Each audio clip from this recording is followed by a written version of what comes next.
Baby and his wife, Sister Colin.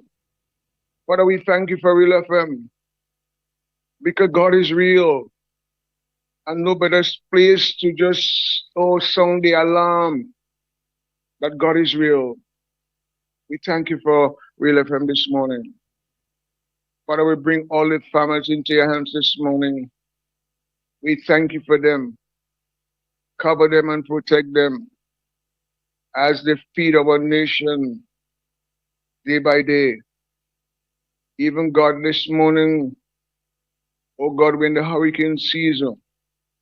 We come against any disasters, Lord. We ask you, God, to protect this beautiful land from harm, accident, and danger. Oh God, we pray for every family this morning that you continue to bless them with fresh knowledge and wisdom as they go in the land, Lord. They would have good produce, Lord, so that they can be able to feed our nation. We thank you for the program of agriculture this morning. Every Thursday morning, Lord, we thank you for this program where we can be edified, we can be motivated, oh God, and we can learn of the foundation of those who have, gone before, so we can continue, oh God, to build our nation, oh God, through agriculture. So I place this program this morning. Thank you for BJ. Thank you for Mr. Donald, Mr. Antoine, and all the others who just be on this program. Oh God, continue to bless them, God. Give them the wisdom and the knowledge, Lord, as they share with us. This morning we lift Clifford, Lord. Oh, the examples that God can share with us day by day. We thank you. This morning, God, I want to pray for Gates and his family. Oh, touch this gentleman. Oh, as Mr. Donald was speaking to me yesterday morning, be careful of the crowd. As you say in your word, love not the world, neither the things that are in the world.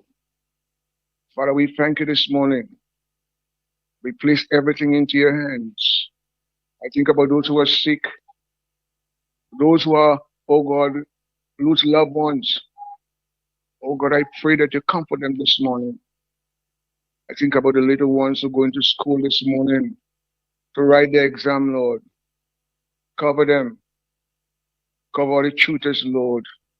And when they come from the Lord, they will do well.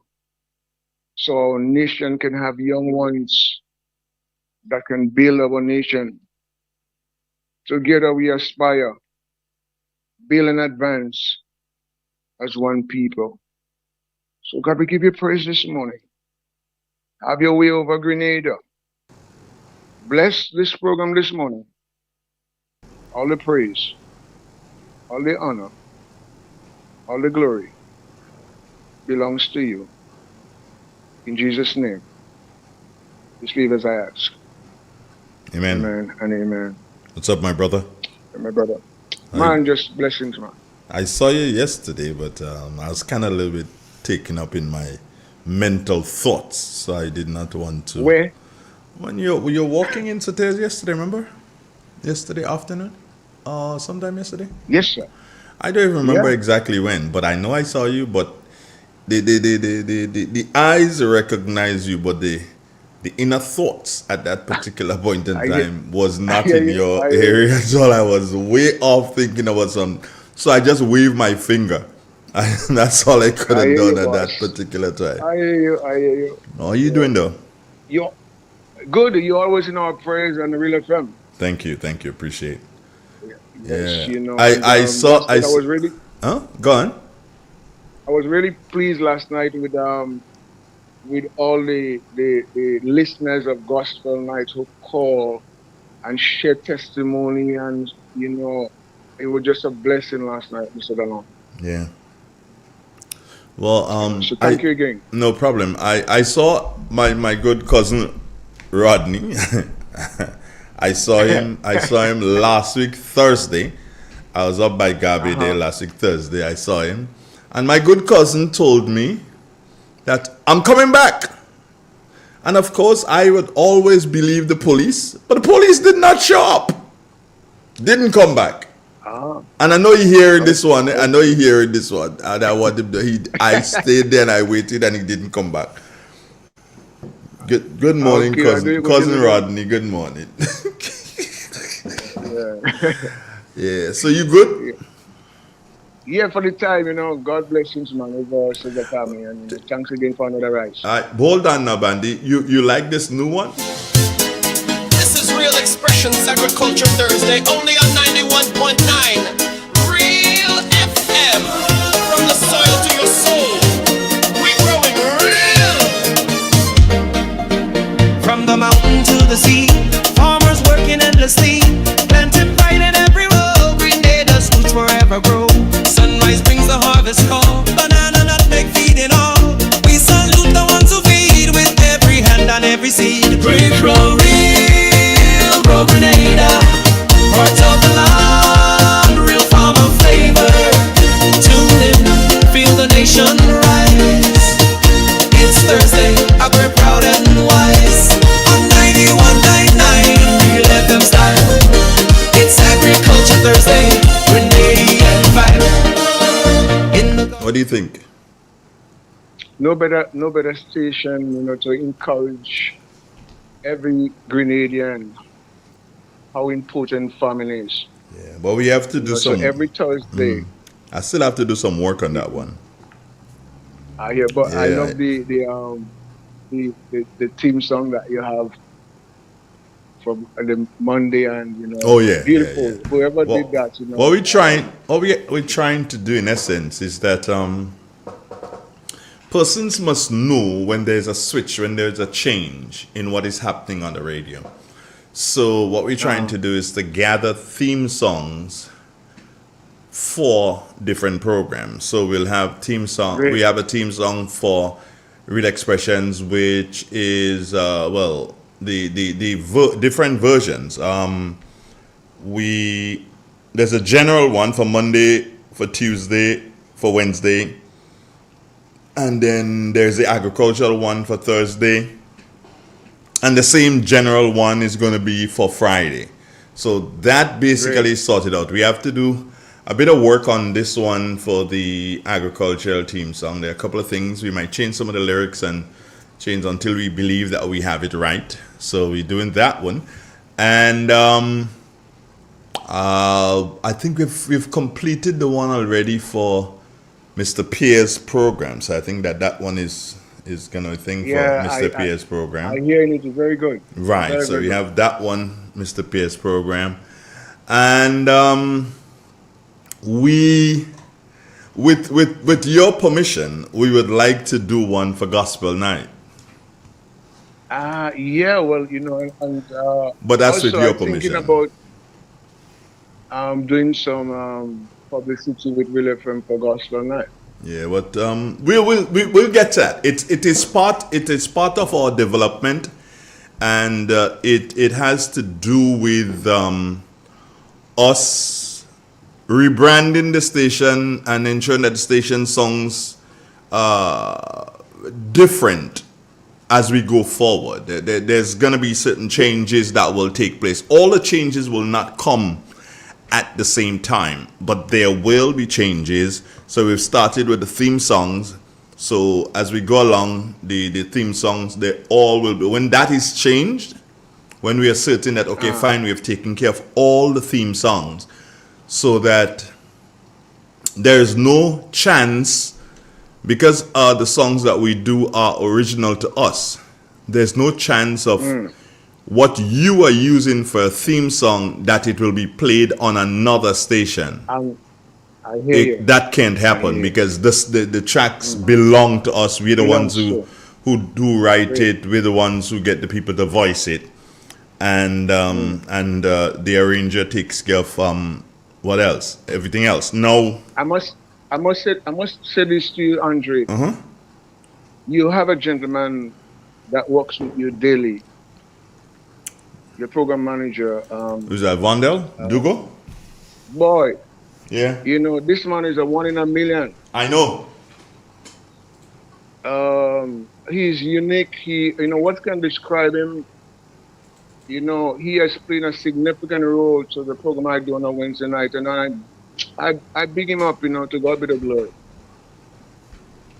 Well, the I thing really, is, I really feel happy. when Dugo came in many years ago, I don't remember how long, and he decided he came in, and I saw his commitment, and he's still here after all these many years, and that's why I say to people, the objective of Real FM is to continue to grow, and once we grow, then the people around us will grow. So that's why we say to people, hey, find ways to advertise. You got an event, advertise with us, because that's how we can grow. We don't get any monies from any source like that. We depend on advertisement. And he's a great asset to the nation. He is.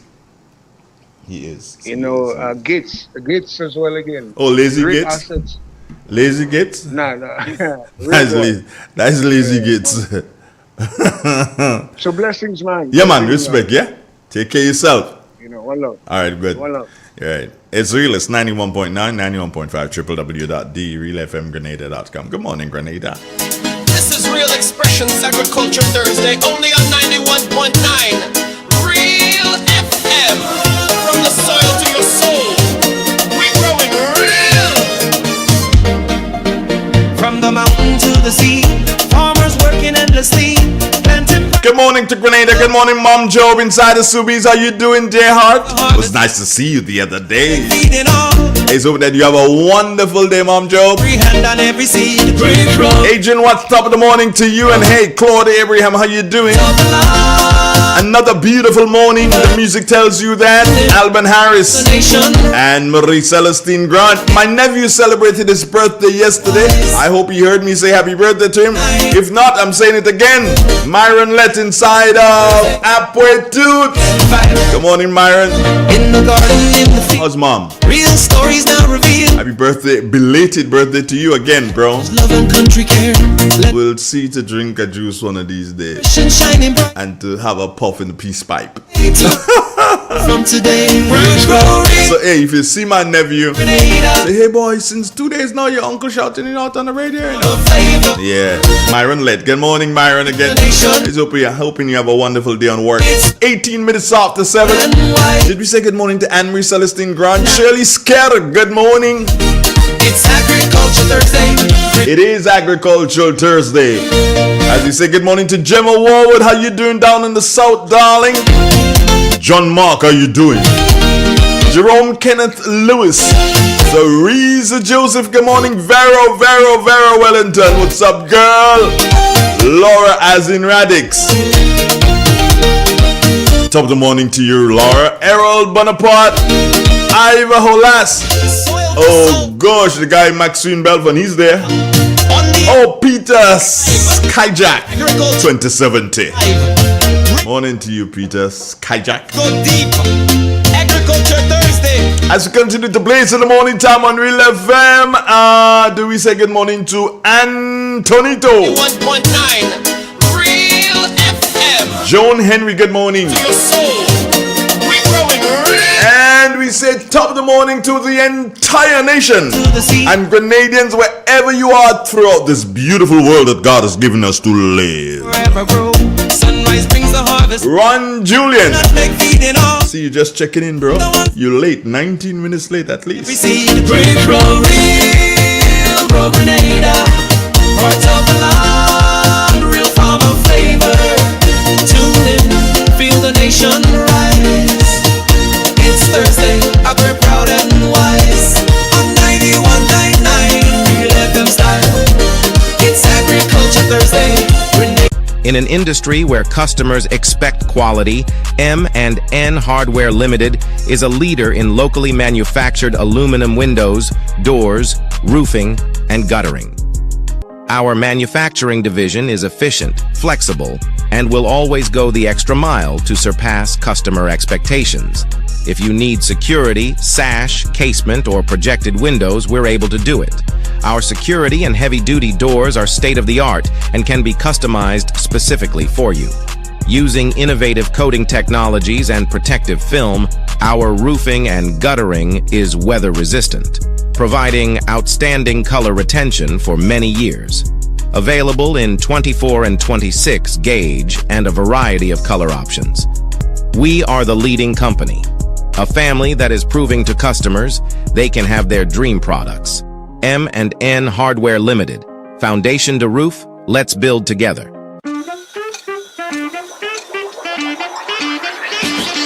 Are you ready to take a step toward a healthier future? Join the St. Patrick branch of the Grenada Diabetes Association for their annual walkathon on Sunday, May 25th from 3:30 p.m. The walk starts at Plains Playing Field and ends at Bathway Beach. There'll be fun for the entire family, plus short presentations from health professionals on diabetes prevention and well-being. All ages are welcome, children, youth, and adults. Prizes will be awarded to the youngest and most senior walkers. Transportation? No worries. It's just $5 for adults and free for children. So lace up those sneakers, bring your water bottles, and let's walk for a cause. For more details, call 410-9198 or 442-9501. Together, let's step into a healthier tomorrow.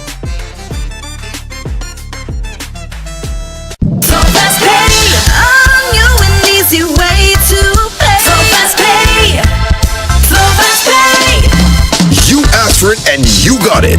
A quicker way to pay your bills online. It's fast, secure, and easy to use. No registration, no additional fees. Flow is now offering FastPay, an online service that allows you to settle your bills in less than 2 minutes. Need a receipt? FastPay will send it to your email immediately. Use FastPay now for convenience, safety, and efficiency at discoverflow.co/fastpay. So FastPay, 2 minutes and you're on your way. So FastPay, so FastPay. Flow is keeping you connected. Expert nail technician wanted. Looking for a skilled nail artist who specializes in acrylic, gel nails, stunning nail art, and luxurious pedicures. If you can turn nails into masterpieces, I want you. Creative braider needed. Need a talented braider who can slay cornrows, locks, and braids, and all the latest style. If your hands can work magic with hair, let's connect. Hit me up or WhatsApp me 403-4421. Let's create something amazing together. Xpressions Agriculture Thursday, only on 91.9 Real FM. From the soil to your soul, we're growing real. From the mountain to the sea, farmers working endlessly, planting pride in every row. Grenada's roots forever grow. Sunrise brings the harvest call, banana nutmeg feeding all. We salute the ones who feed with every hand and every seed. We grow Grenada, part of the land, real farmer flavor. Tune in, feel the nation rise. It's Thursday, we're proud and wise. On 91.9 Real FM style. It's Agriculture Thursday, Grenadian vibe. In the garden, in the field, real stories now revealed. Voices strong with tales to share of heritage, love, and country care. Let the young and old unite, real expression shining bright. Agriculture is the way to build tomorrow from today. We'll grow real, grow Grenada, part of the land, real farmer flavor. Tune in, feel the nation rise. It's Thursday, agri proud and wise. On 91.9 Real FM style.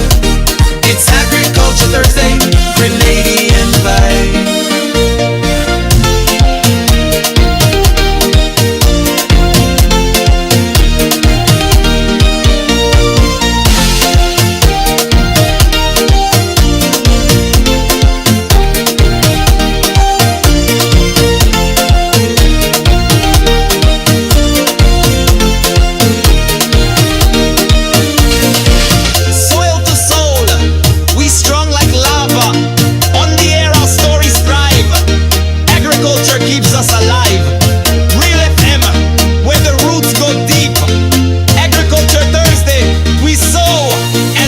the industry where customers expect quality, M&N Hardware Limited is a leader in locally manufactured aluminum windows, doors, roofing, and guttering.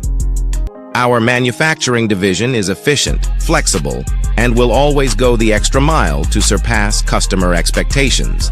If you need security, sash, casement, or projected windows, we're able to do it. Our security and heavy-duty doors are state-of-the-art and can be customized specifically for you. Using innovative coating technologies and protective film, our roofing and guttering is weather-resistant, providing outstanding color retention for many years. Available in 24 and 26 gauge and a variety of color options.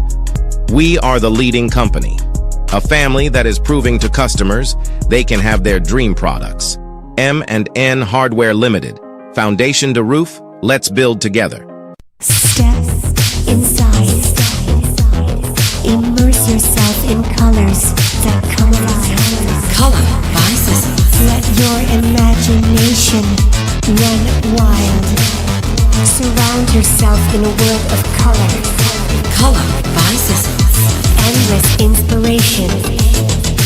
Bold expression. Bold expression. Color by Sizzles. Sizzles. Express your style with Color by Sizzles. Are you ready to take a step toward a healthier future? Join the St. Patrick branch of the Grenada Diabetes Association for their annual walkathon on Sunday, May 25th from 3:30 p.m. The walk starts at Plains Playing Field and ends at Bathway Beach. There'll be fun for the entire family, plus a short presentations from health professionals on diabetes prevention and well-being. All ages are welcome, children, youth, and adults. Prizes will be awarded to the youngest and most senior walkers. Transportation? No worries. It's just $5 for adults and free for children. So lace up those sneakers, bring your water bottles, and let's walk for a cause. For more details, call 410-9198 or 442-9501. Together, let's step into a healthier tomorrow.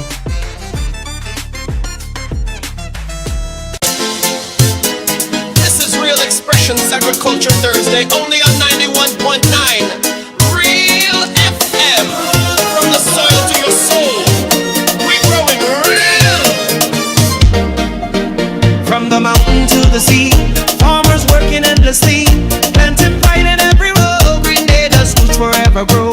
Sunrise brings the harvest call, banana, nutmeg, feeding all. We salute the ones who feed with every hand and every seed. We grow real, grow Grenada, heart of the land, real farmer flavor. Tune in, feel the nation rise. It's Thursday, we're proud and wise. On 91.9 Real FM style. It's Agriculture Thursday, Grenada vibe. It's Grenada. In the garden, It's Grenada's best radio station, and we're linking up with the best meteorological office in the OECS to start. We're going for CARICOM next. And speaking to us this morning, none other than Jonathan Price. Good morning, Jonathan. Good morning to you and good morning, listeners. Here is the weather for today, Thursday the 15th of May 2025, as recorded at the Morris Bishop International Airport. It is currently partly cloudy and hazy with showers in the vicinity. Winds are coming from the east at 15 miles per hour. Barometric pressure is 1013.1 millibars, which is below normal and falling. Present temperature is 28.4 degrees Celsius and relative humidity 80%. Yesterday's maximum was 31.3 degrees Celsius and the minimum last night 26.5 degrees Celsius. Over the past 24 hours, 2.3 millimeters of rainfall was recorded, which brings the total for the 38.6 millimeters. And now for the public forecast for Grenada, Carriacou, and Petite Martinique Valley for today and tonight. The weather is expected to be partly cloudy and hazy with light to moderate showers. Today's max will be 30.5 degrees Celsius with winds east-northeasterly to east-southeasterly at 14 to 24 miles per hour. Seas will be moderate to rough with waves 6 to 8 feet in easterly swells, hence a marine advisory is in effect. Low tide will be at 11:30 a.m. and high tide at 5:30 p.m. Sunset will be at 6:24 and sunrise at 5:42. Just to repeat the public forecast, valid for today and tonight. The weather is expected to be partly cloudy and hazy with light to moderate showers. And once again, a marine advisory is in effect. From the forecasters, Kenny Bishop International Airport, I'm Jonathan Price. Have a great day. Thank you, Jonathan. Have a wonderful day, my brother. Do take care of yourself. Good morning, Grenada. Yeah, I mean that. Right here. This is real. Nobody else but me. Thursday, only on 91.9 Real FM. From the soil to your soul. We're growing real. Come on, we're saying to the farmers, good morning to you, yeah? From the mountain to the sea. Yeah, we have to change a lot of things, you know. Planted by the Change how the farmers hear the messages. Yeah. You know, sort of trying to keep within the scheme of things. You have to modernize it, eh? Can't just keep it one way all the time. Because, you know, the whole aspect of agriculture, yeah, is not just to have agriculture being done. We must know and must realize that we have to continuously change how we deliver the message, because the agricultural population, the people who do agriculture, we cannot depend on the elders. No, young people, the youngers, yeah, they have to get involved too with the agriculture if we are to sustain this thing. It's not just about, you know, okay, well, daddy gone up in the mountain and pick up nutmeg. No. As a matter of fact, young people should be so involved in this thing. They know that the nutmeg have to be picked up because they know that there are a couple of dollars to be made from the nutmeg. Now, for all the years you've seen daddy going up in the mountain and daddy had to do so and bend down and pick up every seed. No, man. I mean that you have to bend down and pick up seed now. Imagine you're a student at TAMCC and you're doing things in relation to agriculture. You have to do something realize, but hold on, I don't want to do something, go and have to pick up nutmegs like that. It should not be. You're young and you got that brain. You have that intelligence. You have to do so and make the collection of nutmegs easier. And I ain't telling you to put net below tree. No, I ain't telling you that at all. I ain't telling you that to put net below tree and here you fall in the net and However, you can make something that could pick up. There's a thing that they walk, a stick like that they walk with, yeah? And that stick, when they're picking up garbage, you know, they're picking up like little candy wrappers and, you know, little boxes that you might drop in the street, and they walk with this thing and they pick it up and they toss it in a bin. Is it possible that a youngster can design something where you can pick up that same nutmeg seed and have something on your back, like a basket, something on your back? So it's on your back and you pick up the seed to one hand and the other hand just drops it in the back.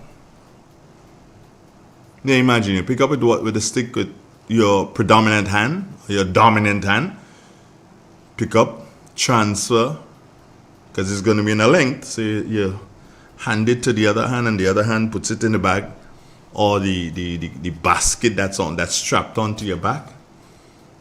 Imagine you just walking through the nutmeg field and just doing that. So you ain't had to do so and bend down and do nothing. That's just an idea. Can it work? Maybe. I'm not fully into agriculture like that, but that is something that may be able to work. Think about it. Think about it. Something that can work, that can make the collection, I hate to say picking up, the collection of nutmeg a lot easier. These are the things that we have to do. And these are the things young people get involved in this and they're using that, hey, it becomes easier for them to go to the mountain or to go to the lands now to pick up the nutmegs. We have to make the work easier by being smart. We have to make the work easier by being smart. Think about it. Yeah, just take a minute and just think about it. We ain't talking about the price yet. Eh? No. We ain't going to the price.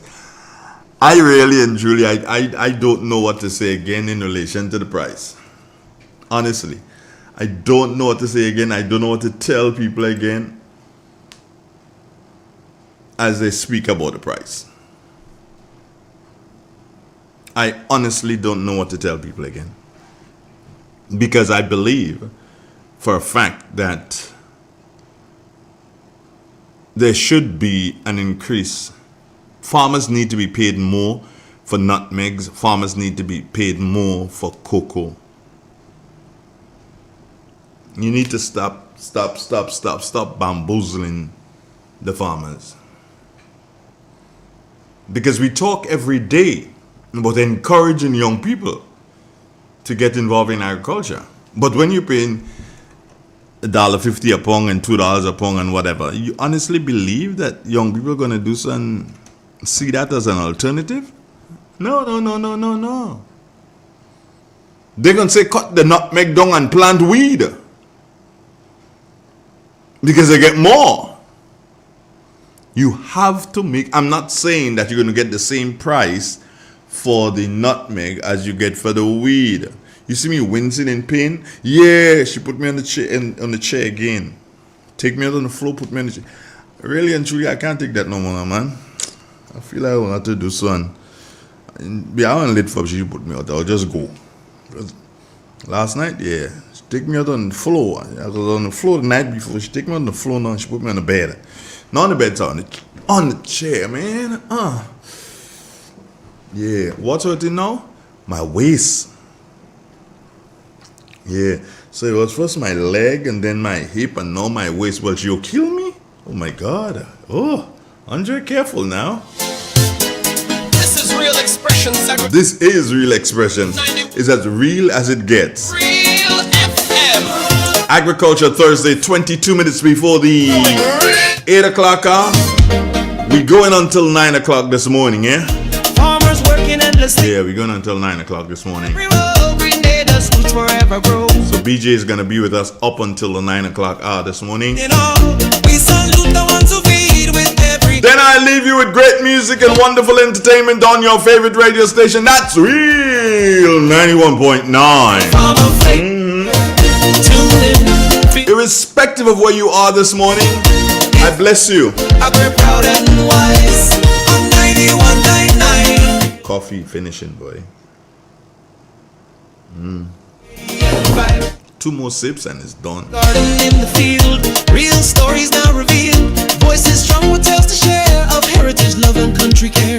Let the young and old unite. Real expression shining bright. Agriculture is the way to build tomorrow from today. You know, I was just there thinking. And the thoughts I was thinking, they're not very clean. You know, there's sometimes that you really stretch out to help a person, and you do your best to help. You bend over backwards. Maybe that's why my backward to me, my waist. No, but you bend over backwards to help X individual or Y individual, and then you get slapped. That's a dangerous thing, but that's the way the cookie crumbles. Let's hear what this guy has to say. He's calling. Good morning to you. Good morning. Yeah, good I'm morning. sorry for disturbing you on agriculture morning, but I wish my my political leader is listening to your station this morning. I was so impressed with your area last night. That's your village where you're from. Hold on, hold on, hold on, hold on. BD2. Hold on, hold on, hold on. Let me tell you something. Let me tell you something. And I always say this. I have absolutely no problem with anybody from any political party calling and say anything. But I just ask, I usually ask, hey, let's do it properly. You know, and I've spoken to you about it before, you know that, hey, Thursday is agriculture, and you know you're not speaking about agriculture. So if I allow you to get away with it and everybody else called, I have to let them get away with it too. You can't do that. Let's talk agriculture. Tomorrow you can call and speak about anything politically. You have Mondays to do that. You have Wednesdays to do that. You have Fridays to do that. My God, give the farmers one day now. Don't do that to me, please.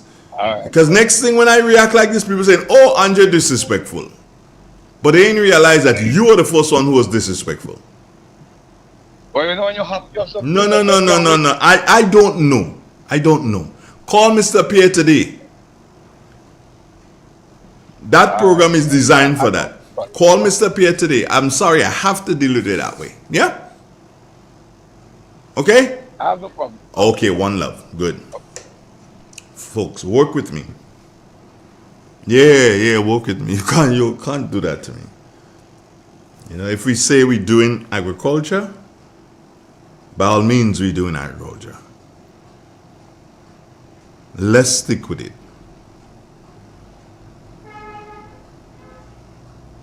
Because you wouldn't like me to come on Friday and decide, okay, fine, we ain't talking nothing political. What we talking about is church. Well, that could be political too. You understand? So please, yeah, let's work together now, man. This is what having things in order. Ducks have to be in a row. If all the ducks not in a row, then the ducks can't travel. Boy, my waist, you know, man. What the heck? Now, boy. She'll kill me? How she could put me on a chair again? From the chair to the floor to the chair. I tell you, outside she want to throw me now. Tune in, feel the nation rise. It's Thursday, I we're proud and wise. On 91.99, Real FM style. Chunky McIntyre, you on the road, brother? Stay locked in, keep those hands on the wheel. Blessings to each and every one of you. Jackie Raymond, what's up, girlfriend? Everything good? I trust. Culture is the way to Caracu, good morning. Folks inside of PD Martinique too. You know, they always say to me that Caracu used to grow a lot of peanuts. I don't know much about that. Well, can Caracu grow peanuts still? I guess. Yeah, I guess, but maybe I don't know. But I don't know nothing. I don't know anything about peanuts.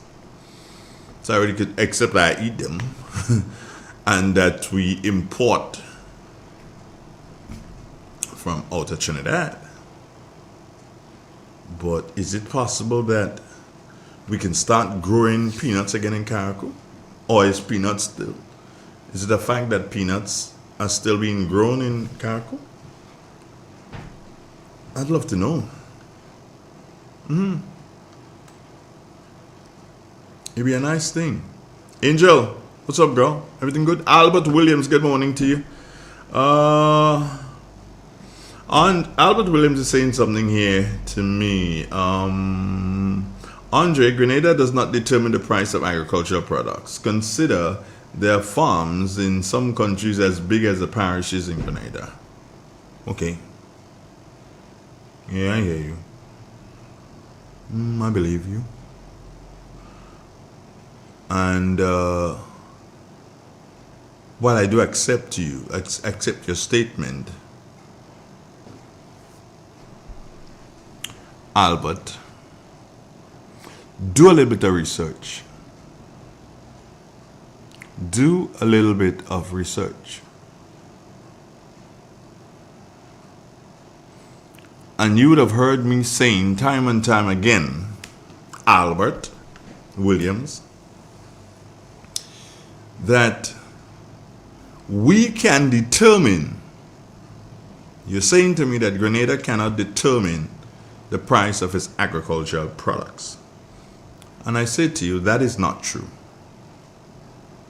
That is not true. There's something called adding value. Adding value. Now listen to this. Albert Williams, is that you? Yes, Albert Williams. Listen to this. We sell nutmegs in crocus bags. In crocus bags. That's how we sell nutmegs. We started to. Some years ago, we had a nutmeg distillation plant right here in St. Patrick, Marley, to be exact. And the thing was to grind the nutmegs, get the oil from the nutmegs, package the oil, send it out. And I guess that they probably had other ideas of doing different things. Instead of selling out the whole nutmeg, have the grounded nutmeg, all sorts of different things could have been done. And in that way, Albert, you determine the price of your stuff. Grenada's cocoa, Albert, is used as flavoring in many, many, many countries, or almost all the countries that import. For that matter, the person who sells Grenada's cocoa on the market is not even Grenada. We just sell to a middleman and he determines whatever, wherever. But our cocoa it's been known that our cocoa is used for flavoring, which means that we should be getting the highest price possible. Do we get it? Albert, think on it again, bro. Think on it again. Mattison, what are you saying? Karaku? Answer your call, Mr. Donald. At one time, Karaku used to grow a lot of peanuts. Yeah, I know they used to grow a lot of peanuts. Do you still grow peanuts up there, Madison? Okay, Andrew Burke. What did the minister talk about yesterday? Nothing. We'll talk about that again. We'll talk more in depth about that tomorrow, God's willing, Andrew. This morning we're talking agriculture here. But in a nutshell, nothing really. The big announcement, nothing really. Don't worry about that. That is how you call it? Popeye flute thing, man. Don't worry about that. That was a joke. That was a serious joke. And one cannot understand why a government like this would like to make these kind of a jokes and them. I don't understand why.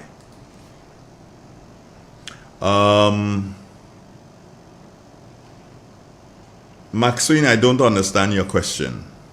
All right, so please let me know what you're trying to say. So if we cannot, then who will? What? In what context are you speaking? And folks, I keep saying to you, one of the things that you need to do when you making posts like that, remember that I cannot follow your post after post after post. So I'll be speaking and then I glance back to where you're making a post, and you make a post and I'm like wondering, what the hell are you talking about? It could have been something I was speaking about. But remember, I ain't sticking like that. I'm going on. I have to continue going on and on and on. And you hear something and you decide, okay, fine, you're going to put a post. And put up your hand or something. Come on. Put up your hand for what? Like Belfon says here. So if we cannot, who will? What the hell does he mean by that? Do you understand? It's kind of a little bit difficult. Anyway, it's time for us to have the program from the Grenville Cooperative Credit Union. Stay with us. Welcome listeners to another program of Did You Know? A 5-minute feature from the Grenville Cooperative Credit Union. I am your presenter, Ocelyn Crosby. On this week's program, we share information on the Grenville Cooperative Credit Union's second annual Smart Business Forum. Under the theme, Strategies for Sustainable Growth, the forum will bring together small business owners, providing them with an opportunity to share and learn important best practices in the industry. Shola Harris Fields is the branch manager for the Grandance office. Our topics this year would include financial management for small business growth, leveraging digital marketing, and legal essentials for entrepreneurs. 3 exciting topics which would be conducted by 3 well-known, very qualified persons that can give us a wealth of knowledge on how to implement these areas of our business. Our target group are members of the Grenville Credit Union with small businesses, existing small businesses, as well as members that intend or would like to start their own small businesses. You are also invited to attend the forum. Mrs. Fields emphasized the overall objective of hosting this event by the GCCU to members. At Grenville Credit Union, we believe that small business is our business. And in order for us to be able to be helpful to our small business owners, a forum like this is important in that it gives them the opportunity to learn how to keep books, keep records, which helps them when they come to do loans, right? In a lot of cases, we find that our small business members do not keep proper records, and therefore they cannot access a loan at a credit union or even in other financial institutions because nobody knows how much money they're making and what their expenses are. So that aspect of it is very important, and our program will be designed to give you at least the basic knowledge of how to keep books. We are due now for a break. More when we return. The new Grenville Credit Union debit card has made online shopping easier than ever. Quick, secure, and hassle-free. Just tap, pay, and shop with confidence. Get yours today. Welcome back. In case you're just joining us on this week's program, we are sharing information on the GCCU's Smart Business Forum. Mrs. Shola Harris Fields, who is the branch manager for the Grandance office, spoke on the legal aspect of business. A lot of our members also do not know the legal aspects of what it takes to start a business. What are your basic requirements legally? Your basic labor laws. These are all things that are very important for small business persons to be aware of, as well as how do you market your business. Everything now is digital. All our marketing is on social media. So it is important that persons know how to get their businesses out there. We know that more and more small businesses are propping up because of our economic conditions. Or we want to put our members in a position where they can access that market and excel at whatever they choose to do. Members are encouraged to get registered for the forum. So I would like to encourage all our business members, all our members with small businesses, potential small businesses, please register at your nearest branch. You can call us at 442-0095 or 442-8602. You can send us an email at info@grencu.com. That's info@grencu.com, and register for our business forum. Today, we would appreciate it if that could be done before the end of this week. Friday, which is the 9th, by the 9th of May, all registration should be in, and come and be part of the forum. So members, please join us on the 15th of May at 10 a.m. at the Grenada Trade Center Annex as we assist you in growing and sustaining your small businesses. And that's it for this week. Until next week, I am your presenter, Ocelyn Crosby. Grenville Credit Union, your financial institution who values our membership and strives to provide exceptional customer service.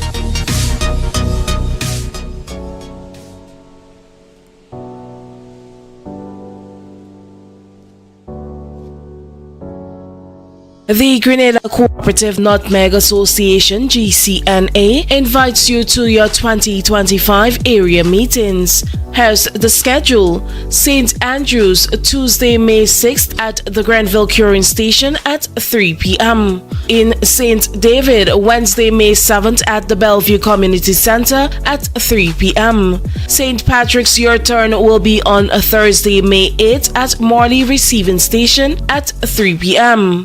St. Mark's on Tuesday, May 13th at the Victoria Receiving Station at 3 p.m. St. John's on Wednesday, May 14th at the Guave Processing Station from 3 p.m. And not forgetting St. George on Thursday, May 15th at the GCNA at 3 p.m. And don't miss the general meeting of delegates on Thursday, May 29th at 9 a.m. at the GCNA Bollier Complex, St. George. Come out, get involved, and let your voice be heard. Make a special effort to attend the meeting in your parish and stay informed on the future of your industry.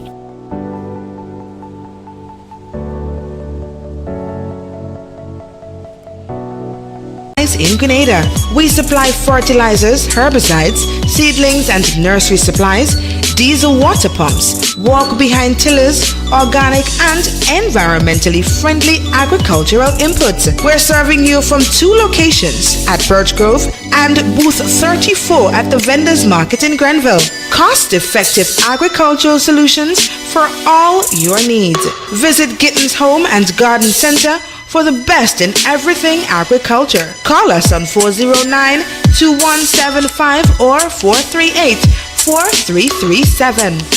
Gittins Home and Garden Center, from your farm to your backyard.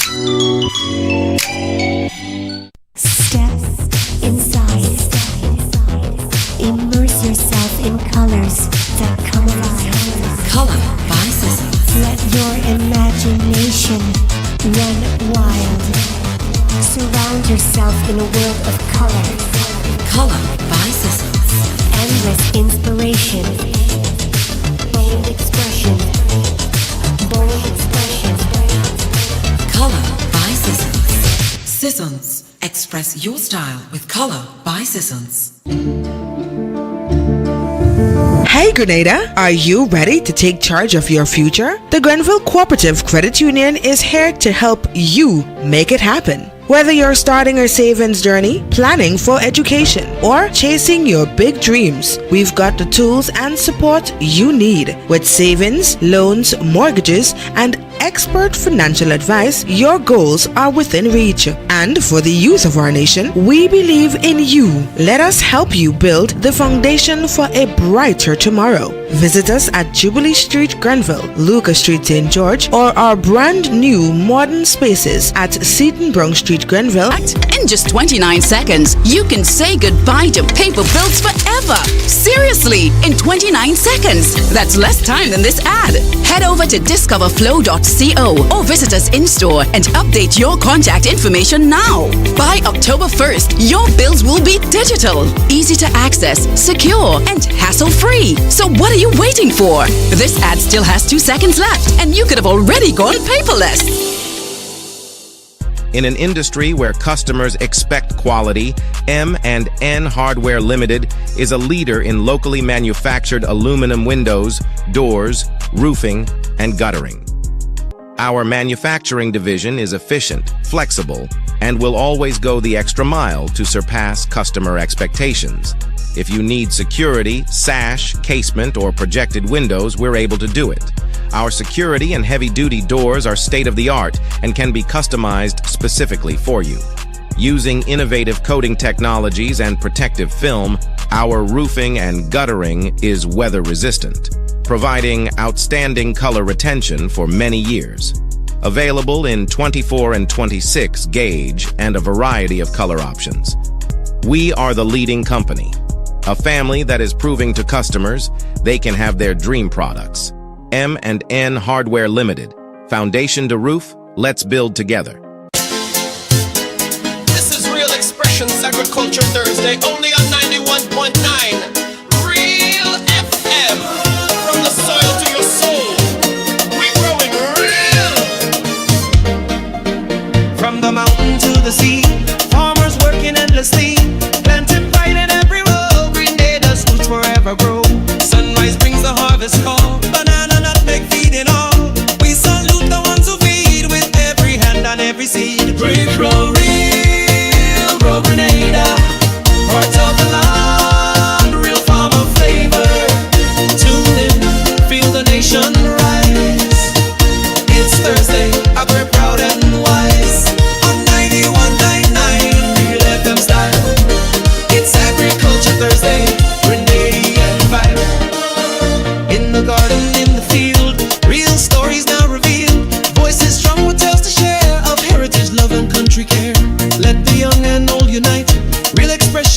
shining bright.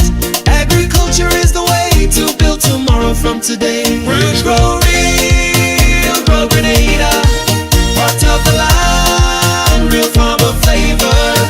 Tune in, feel the nation rise. It's Thursday, agri proud and wise. On 91.9, real FM style. It's Agriculture Thursday, Grenadian vibe.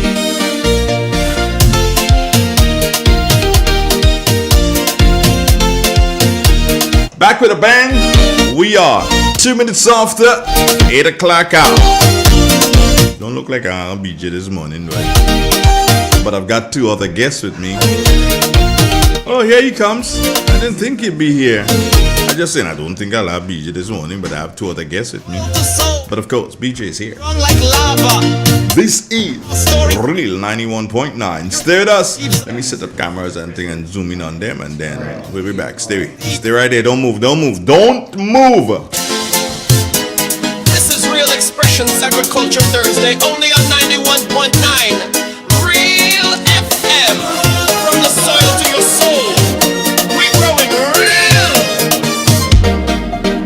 From the mountain to the sea, farmers working endlessly, planting pride in every row. Grenada's roots forever grow. Sunrise brings the harvest call, banana, nutmeg, feeding all. We salute the ones who feed with every hand and every seed. Grow real, grow Grenada, part of the land, real farmer flavor. Tune in, feel the nation rise. It's Thursday, we're proud and wise. On 91.9, real FM style. It's Agriculture Thursday, Grenadian vibe. In the garden, in the field, real stories now revealed. Voices strong with tales to share of heritage, love and country care. Let the young and old unite, real expression shining bright. Agriculture is the way to build tomorrow from today. Grow real, grow Grenada, part of the land, real farmer flavor. Tune in, feel the nation rise. It's Thursday, agri proud and wise. On 91.9, real FM style. It's Agriculture Thursday, Grenadian vibe.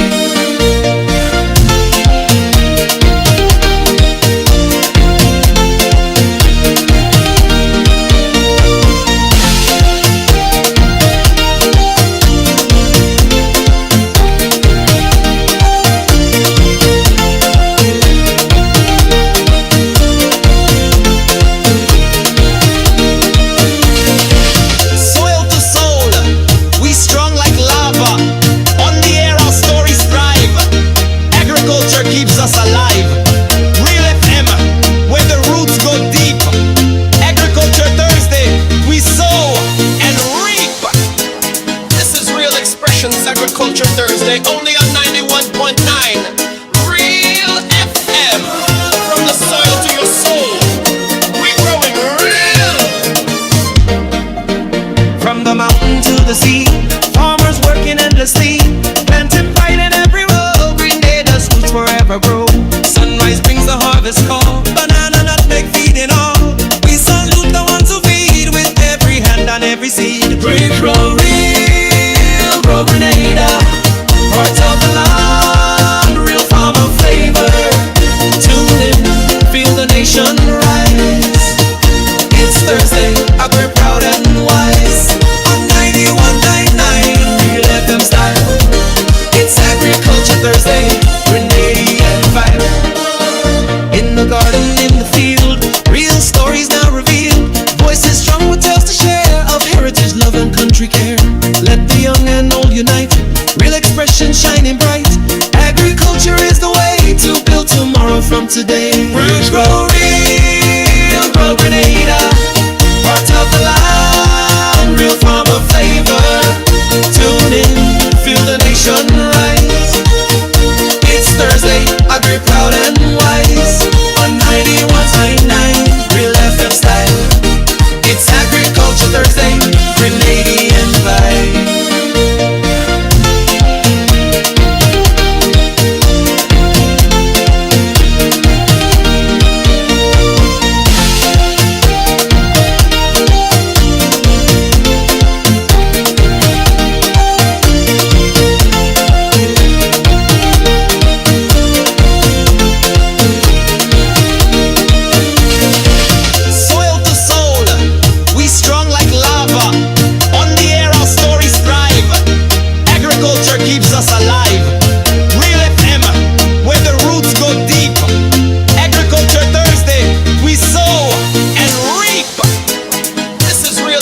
Xpressions Agriculture Thursday, only on 91.9 Real FM.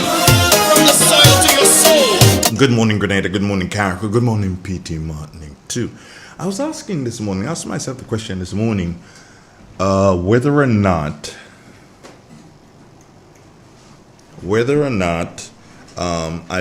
you believe that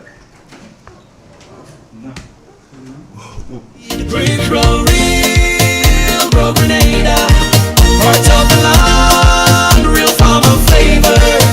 Tune in, feel the nation rise. It's Thursday, we're proud and wise. On 91.9 Real FM style. It's Agriculture Thursday, Grenadian vibe. In the garden, in the field, real stories now revealed. Voices strong with tales to share of heritage, love and country care. Let the young and old unite, real expression shining bright. Agriculture is the way to build tomorrow from today. Roots grow real, grow Grenada, part of the land, real farmer flavor. Tune in, feel the nation rise. It's Thursday, agri proud and wise. On 91.9 Real FM style. It's Agriculture Thursday, Grenadian vibe.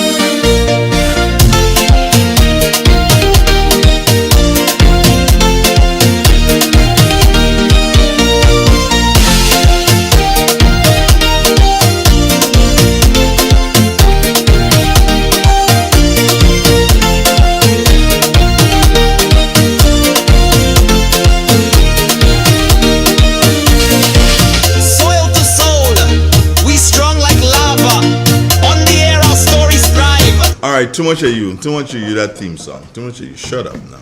Yeah, I'm tired of you now. Yeah. May I ask who is this guy singing there for you, Andre? May I ask you to hush until I introduce you? Your microphone is a kind of a little bit off, so you need to bring it closer to you. So take the headphones off it, and then the microphone itself, you can bring it closer to you. Yeah, friends, I know you're hearing strange voices. I'm kind of believing it's aliens too. But first, let me start this way and say good morning to you, Dalton. How are you doing this morning? Here's hoping that you're having a wonderful day. Dalton, good morning. How are you? Listen, good morning to you, cuz, and the listeners. Nah, don't call me cuz. All the time you are away, you never do something mention nothing but family. Don't kind of bring this kind of cause thing. That'll happening. Let's stay righty. Alright, cuz. How you doing? I'm there, not 100%. But no, holding on. So you're 200%? No, below par. Why? What's wrong? My daughter is sick, and then I have the challenge of being back and forth. So, Boy, your daughter in St. Vincent? Yeah, in St. Vincent. Are you able to tell us what's wrong? She was diagnosed with a complex autoimmune disease. So what is that in English? It's some of the autoimmune disease you have, like Graves, you have lupus, you have leukemia, cancer. You have a whole list of what the autoimmune disease could. So it's when your immune system is fighting against itself. Oh, okay. So we have that, but we have good hope in terms of the clinic decided to use, when they look at the Cohoba profile, they decided to use the Cohoba as our medication going forward. Oh, really? Yeah, because most of the medication now is what they use is steroids, and those steroids have more side effects than benefits. And the Cohoba also produces steroids, and because so hold on, stop here. The doctors have agreed to this? Yeah. Okay, that's interesting. Very. The doctors in St. Vincent? Yeah. Okay. I'll come back to you. Let me say good morning to Bertrand. Bertrand, good morning. How you doing, bro? Morning, Andre. Morning to the listening public. I'm doing fine. Warm and easy as always. Warm and easy, you said? Yes, warm and easy as always. Great. How was your past week? Relatively good. Mm-hmm. Relatively good? Yes. Okay, good. Dr. Antoine, good morning. Good morning, Brother Andre. Good morning, fellow panelists. BJ and Dalton. And, good morning to our fellow audience out there. I skipped from Dalton pretty quickly because I had to come to you before I forget. That's okay. Isn't that rather interesting, Dr. Antoine, that you have a situation where the doctors in St. Vincent would have allowed the use of this herbal medication? Is it? It's not a problem. It's I didn't say it was a problem. It's not unusual. It's not? No. There are many societies and classically trained doctors who actually make use of some traditional remedies to deal with problems that seem to be problematic when it comes to using classical medicines. Yeah, so that's not unusual. But is it? Because I'm still. I guess your concern is the speed with which they have adopted the use of that product. That's what I'm saying. And whether or not there would have been any, pre-trials or preliminary or whatever. Yeah, I guess that's a question, your concern you have. That is where my concern. I'm like. But that would be based on the chemical profile of the product, because remember he did some analysis on the product itself. So once the doctors understand the composition of the product, they'll be willing to try anything that's going to assist the patient. It's like some people have been able to use some components of the cannabis, for example, to deal with pancreatic cancer. Yeah. But just still go tell you, well, the use of cannabis is not traditional, not classical. So yeah, it's not unusual for some doctors to go out of the way to try using traditional approaches to solving problems. Do you know of instances where this has been done and say you know of successes? Do you know? Well, I don't know personally, but reports I would have heard, for example, one classical example would be the case used where they use honey and sugar as a poultice to heal life sores. Honey and sugar as a poultice to heal life sores. That's not classical medicine. No. But it's traditional medicine using the caucuses.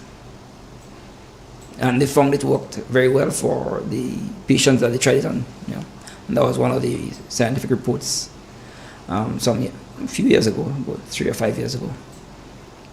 So it's not unusual, yes, for doctors to step out of their... Even here in Grenada, I'm sure we have doctors who recommend use of some traditional things. For example, some doctors recommend you use garlic as one of the things you could use to assist with your blood pressure. Yeah. So it's not unusual. But the doctors wouldn't get into trouble for things like this. No. That's where my concern is. The first rule is do no harm, right? And then they're required to do all that is possible to assist the patients. So I think they're doing the right thing once they have evidence or the indication that the particular product can assist the patient.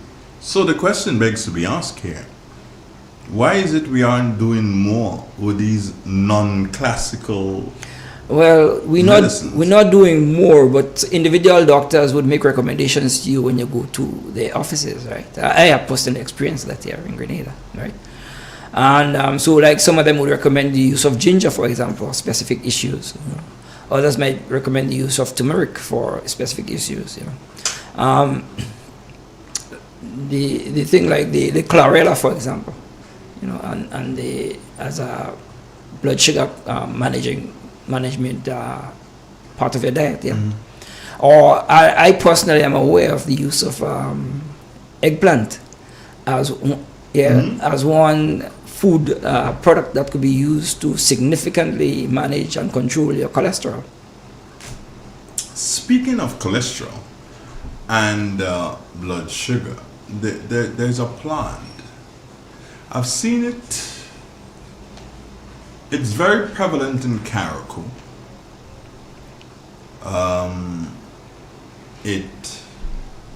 It's up in Mali, the Mali area, the MacDonald College area.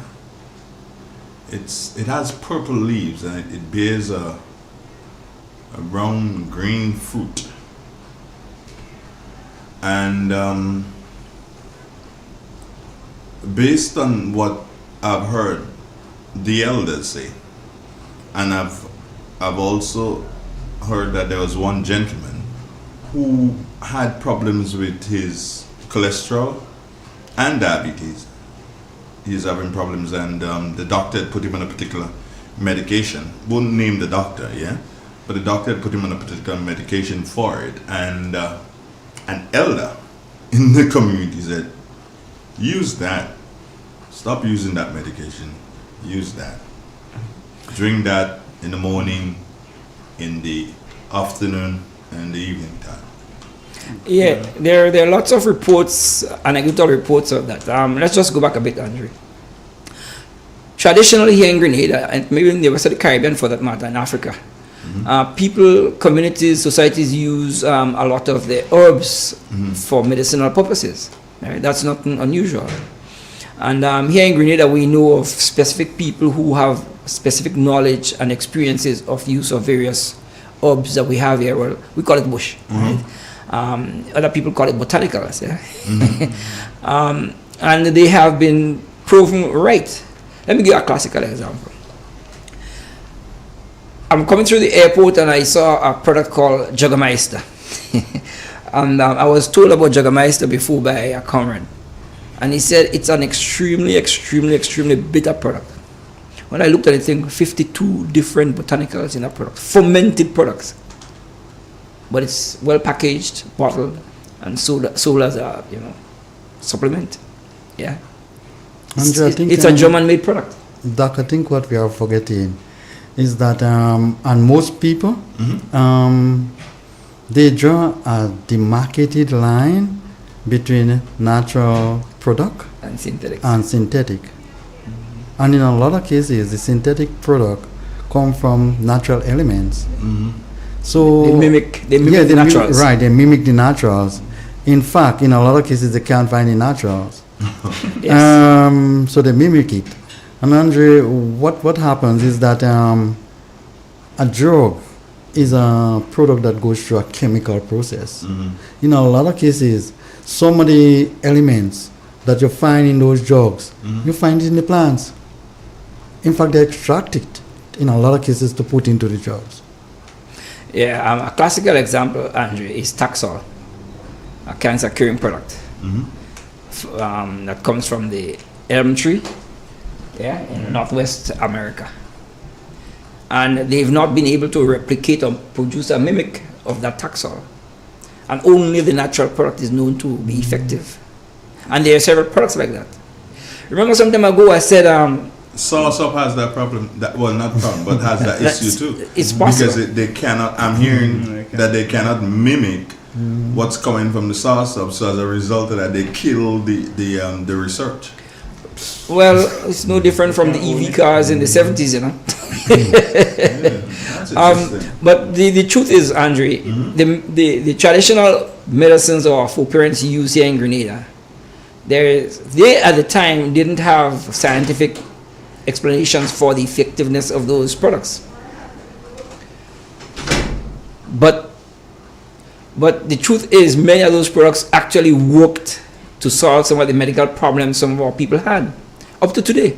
In fact, let me just tell you, ABE at this point in time is actively collecting data on the various plants we have here that traditionally have been used for various treatments.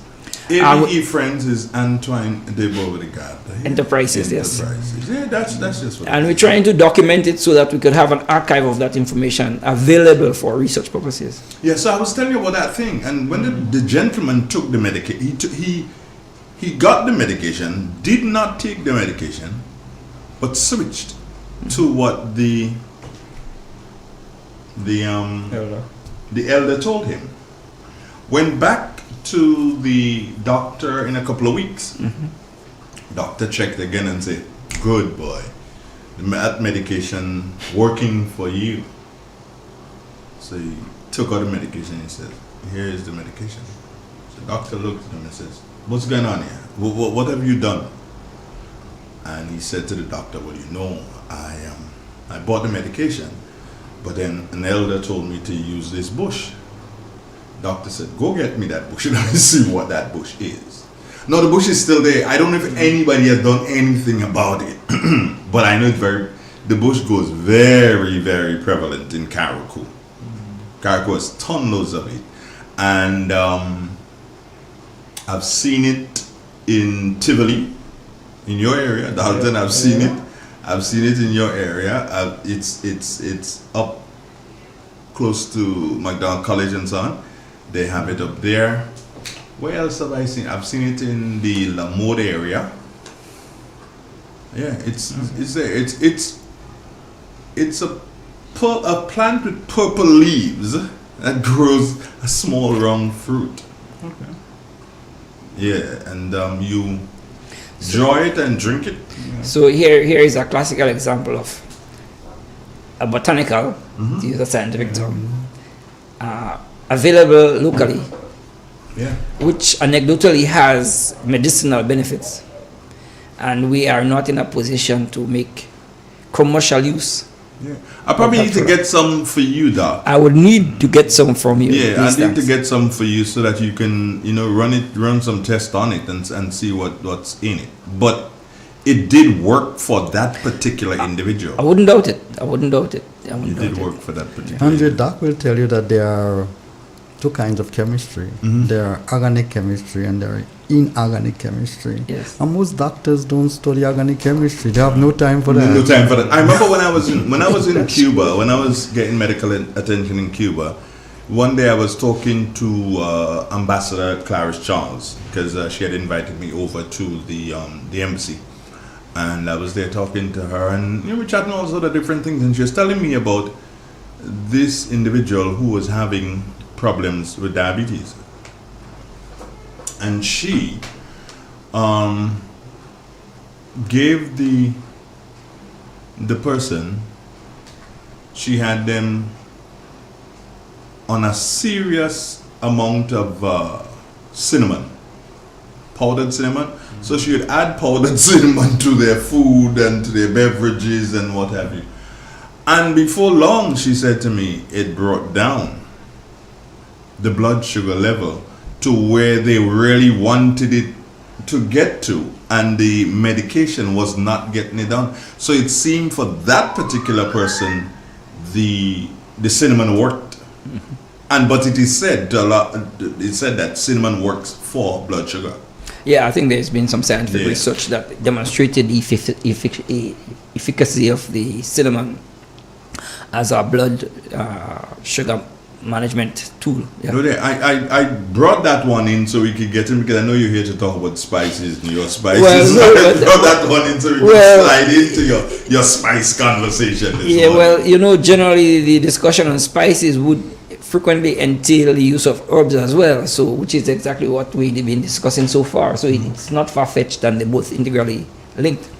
And which is why, for example, many of the spices that we have here we know for a fact that many of them do have medicinal health benefits. And it's been demonstrated. For example, the turmeric, right? Turmeric has a compound called cumin, and the cuminoids in the turmeric are known to have anti-inflammatory benefits. Similar to that which you speak about is something that, to use a colloquial language term, for Lane Canel years, I've known that you get a knock, they give you turmeric to drink. All right. That means that it is going to take care of whatever, swelling, massive inflammation swelling on the inside, inflammation. So So and so that's just one classical example. In fact, recently a study was done in Trinidad to determine the ability or the feasibility of commercializing the extraction of the cuminoids from turmeric in Trinidad. And so they looked at the possibility of setting up a factory for specifically just dealing with turmeric. So here we are with the abundance of our nutmegs, the abundance of our cocoa, the abundance of our cinnamon and other spices. And the existence of scientific knowledge out there, and we are unable to harness the commercial benefits of that knowledge. And that's one of the major problems we have. We have many plants here known anecdotally in most cases to have medicinal benefits. And yet we are not able to commercialize the use of those products, which is what Dalton is on the verge of doing. Hopefully, I trust that will really take off in a significant way. But Dennis Noel was actively campaigning for more and more investigation or clinical research be done on the plants that we traditionally use for medicinal purposes.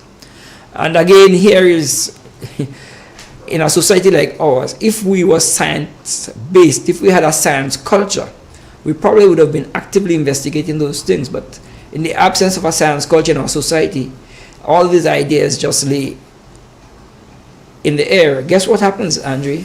Foreigners come in, they hear about those things, pick up samples, go back, and then all of a sudden you realize they synthesize new drugs. Well, I mean, it's true. They synthesize new drugs, and we don't even enjoy the benefits of the genetic material that's obtained from our society. And that's a classical illustration of that is the Panadol factor, and I've talked about that before. So yeah, we have to move to a point where we develop a science culture in our society to better appreciate the natural, the herbs and the plants and the botanicals we have here that can be used in a significant way for many of the ailments we have, including, like you just illustrated, the diabetes, right? Including inflammation. By the way, the first medicine, as Dalton once described it, is food. Yeah, food as its very core is the basic medicine that we use to ensure a healthy, organism. And anything that's related to food, for example, that would assist in one and dealing with one ailment or the other, or sickness or the other, should be encouraged. So that's my take on the issue. BJ? Of Cohoba. BJ Cohoba. Cohoba. That's the thing you've been drinking, that? Andre, I want to take this at another level. Because more or less want to zero this on agriculture. Here we are talking about byproducts, which can be used to cure different ailments and whatever.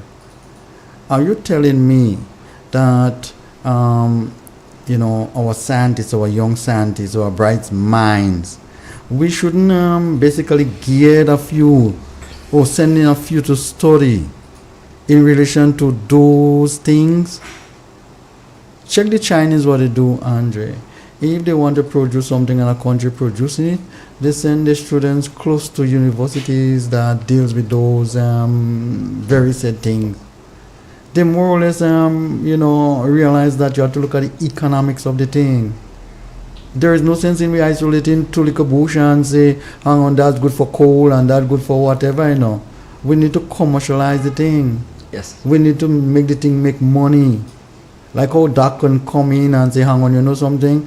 We can take the raw material that we have here, we can add different products to it, and then we come up with something unique, and this can be sold at exorbitant price, and this can create employment and whatever we can, on foreign exchange.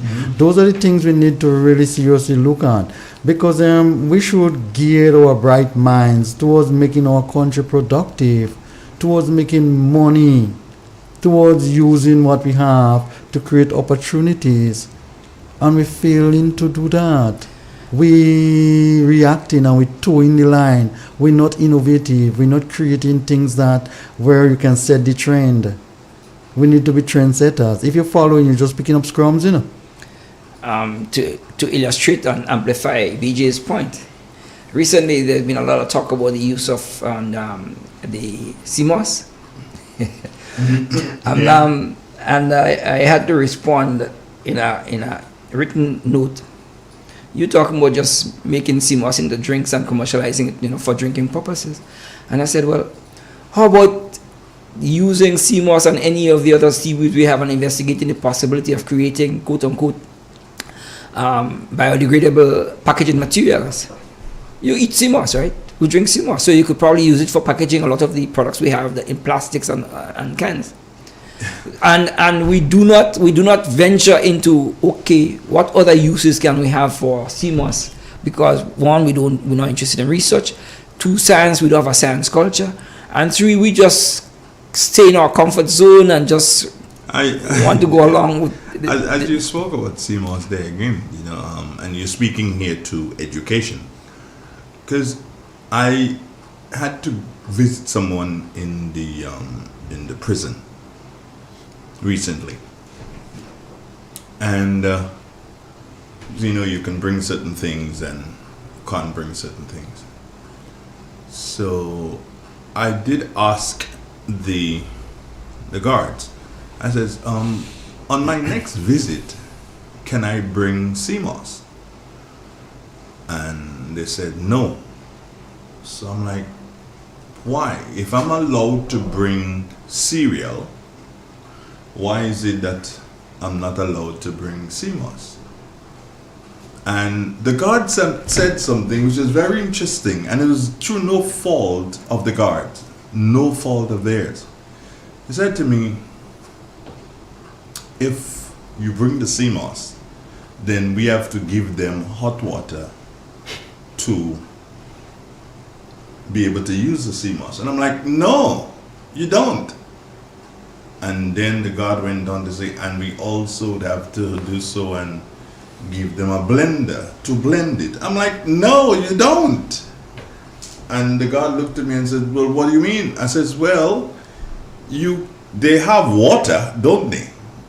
And the guard said, yes, they have water. I said, so they can put the CMOS to soak in the water overnight, and then the next day they can eat it. And the guard looked at me like, really? I'm like, yeah. You can put the CMOS to soak in natural water, and then the next day eat it, and it could be a snack for them. Based on Andre, here you are. Education. Here you are, and talking about CMOS. Since we've been talking about CMOS over the last decade or so, we should have an industry by now. We should be basically exporting CMOS in bulk if we want to, and we should be processing that thing. We should having that thing well packaged. We should be having this thing mixed with cereal that you can just pour this thing in some like a powder, spice, like a powder, milk or any other product, like a powder. Just pour it in. What's his name? Has it going like that? That he did some. I know Carl Caton. Carl Caton. Together with he's retired now. Don't know what rank he retired as, but Trevor Modeste. Oh, okay. They were into the whole thing of grinding. Somebody can look into that thing, Andre. And you just add, stir, and away you Maybe you can put some spice, some cinnamon or whatever, different flavor it or whatever. So you just get some warm water and you just dump this thing in it and have a meal going. Andre, we can do so many things here. It's just that we're reluctant to spend our money where it ought to be spent. We need to create industries. We need to create opportunities. We need to get our bright minds working. Andre, how long we been eating cornflakes, man? Since you were a little baby, man. I'm not sure you, and we're still eating it. Yeah. And we can't even produce nothing along that line, but we eating those foreign things every single day. What we can bag some CMOS properly, package it properly, grind it or whatever, dehydrate it, that somebody can use it, 8-10 months down the road. You create, you lengthen the shelf life, you add value. Here is where I want to amplify two of BJ's points, Andre. In the case of the Chinese, they are very, very aggressive when it comes to research. Yep. And nothing is beyond their reach. And I'm certain they would have acquired many, if not all, of the various plant material we already have here and transferred back to the university research centers for investigation. Especially those plants they would have learned from our own people that have medicinal properties. And a classical example of that would have been Bourbon. A friend of mine from Birch Grove took the Chinese into the field to get plants for them. They brought plants, Bourbon plants. No. I'm informing you. They then went back to Los Angeles and they must have propagated it. When I checked them, they say they don't have. But I'm just telling you that. And all they gave him was $50. Doc, without cutting you, there was Andre, there was a hybrid of corn that the US, they breed, and they decide to experiment with it. They find after planting the corn, there was an area that they find dug up. When they check university close by, some Chinese student have 10 pounds of that corn bagged. That they, after the people plant, go and dig it and to go back to experiment with it, Andre. Not 1 pound, 10 pounds. Well, them fields and them over the huge. You understand what I'm saying? Yeah. The point I'm making, you see the extent they would go to ensure that they have the right kind of variety of stuff, to ensure that they have food security. Food security becomes a right, Andre. It's not something where people hoping for, It's something you have to work towards now. It becomes like a war you're fighting, to ensure that your people eat the best and have the best and are protected.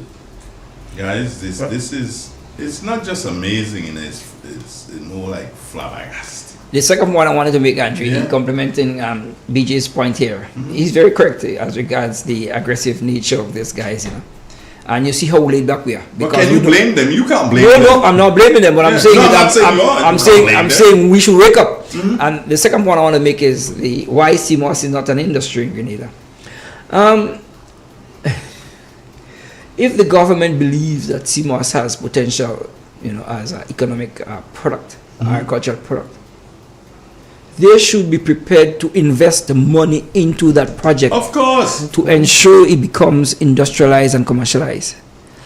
But not just for the CMOS, but for any other product that we produce on a mass level. For example, the bananas, the plantains. So Trevor Modest, for example, should be provided with the additional money he need to have to go bigger, to scale up his operation. Yes, so that he's mass producing his products using our agricultural produce. And the government, not even the GDB, would step forward and assist him. So here is where the government needs to invest its money, put its money where its mouth is. And that's what we fail to do. But, sorry, Doc was saying, where are our labs? Where are them? The same thing. That is the biggest problem.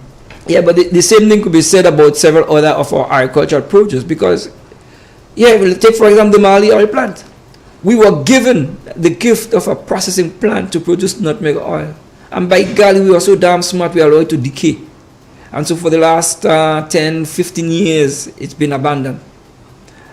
And yet still they're talking about value adding for the nutmeg sector. Doc, you've been there, and you must have heard 1,000,001 times that they're talking about a well-equipped lab that was given to them. I don't know if it's by FAO, one of them. FAO.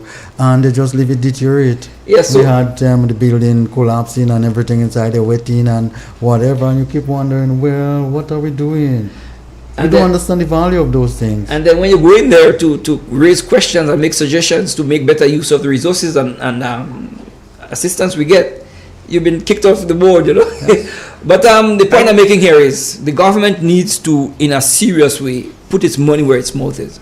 So that if you believe a particular product or agricultural product, for example, like CMOS or banana or even mangoes for that matter, has potential economic value, they should be prepared to invest to ensure that that particular product gets value added to it, so as to enhance and improve the economic base of our society. And that's that's one area we feel to act aggressively. In as much as I love to be with you, I kind of have to leave at this time.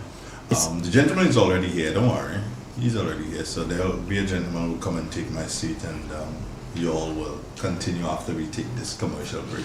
Does anyone want to tell me goodbye? Have a nice day or anything? Nobody wants to do that? Well, Andrew, do have a great day. You'll be safe and make the best of the day. Be productive. I will try. Be pleasant and be safe. I am not talking to dogs, and I have not seen him for a while. Doc, you've been missing in action too. I know, I'm aware. Call you, doesn't respond to me.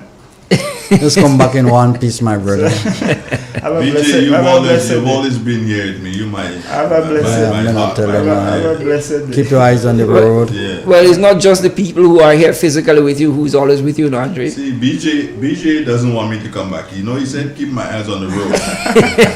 So the vehicles that's coming towards me, don't look at them, Andre. Look at the road. Keep moving. Hey guys, take care. Have a good day. Yeah. All right, you be safe. Take care. All the best. With every hand on every seed, real Grenada, hearts of the land, real farmer flavor. Tune in, feel the nation rise. It's Thursday, I'm very proud and wise. On 91.9, real FM style. It's Agriculture Thursday, Grenadian vibe. In the garden, in the field. It is said, the proof of the pudding is in the eating. Therefore, the authenticity of the beverage can only be acquired in the taste. A taste which is original to Antoine de Beauregard Industries and comes from a combination of spices and local rum, which can hold its own all over the world. Woodman, a strength which speaks for itself. A taste which stands out from the rest, bottled with care, which speaks to perfection. Try Woodman today and be stunned by a flavor as never before. Let your palate savor that which is produced locally. Do not be deterred by substandard products. Our taste speaks volumes and sets us apart from the competition. You will be satisfied with every sip of our product. Say rum, say Woodman, feel satisfaction. Now that's quality. In Grenada, we supply fertilizers, herbicides, seedlings and nursery supplies, diesel water pumps, walk behind tillers, organic and environmentally friendly agricultural inputs. We're serving you from 2 locations at Birch Grove and booth 34 at the Vendors Market in Grenville.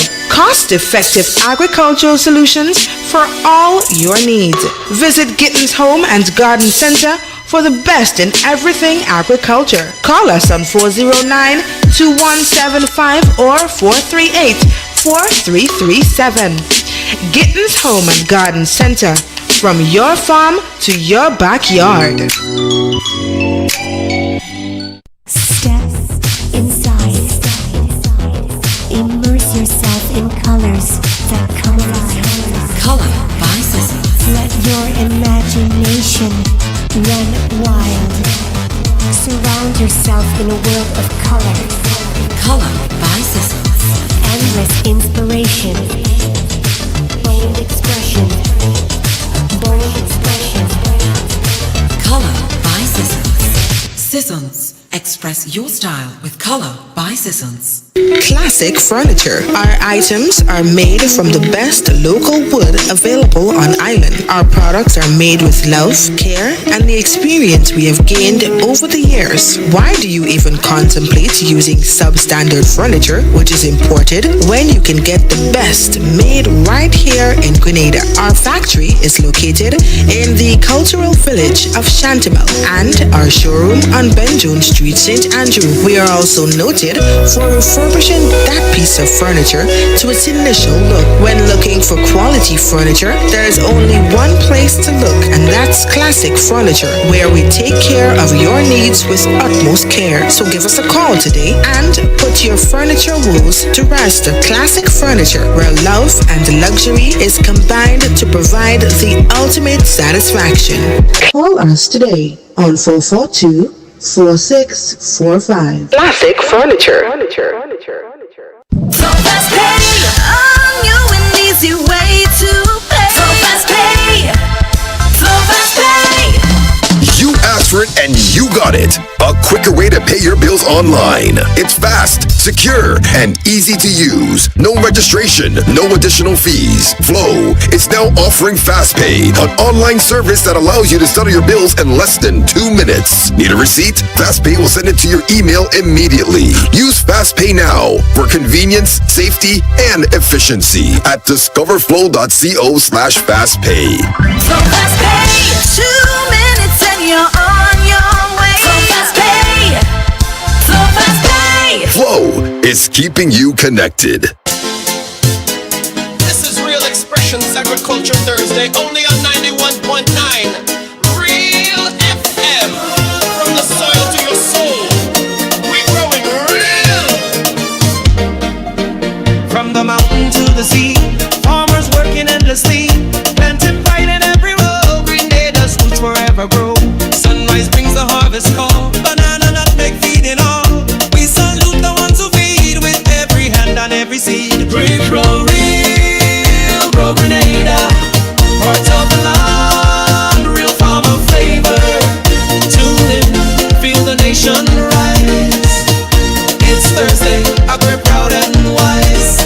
On 91.9 Real FM style. It's Agriculture Thursday, Grenadian vibe. In the garden, in the field, real stories now revealed. Voices strong with tales to share of heritage, love and country care. Let the young and old unite, real expression shining bright. Agriculture is the way to build tomorrow from today. We'll grow real, grow Grenada, heart of the land, real farmer flavor. Tune in, feel the nation rise. It's Thursday, agri proud and wise. On 91.9 Real FM style. It's Agriculture Thursday, Grenadian vibe.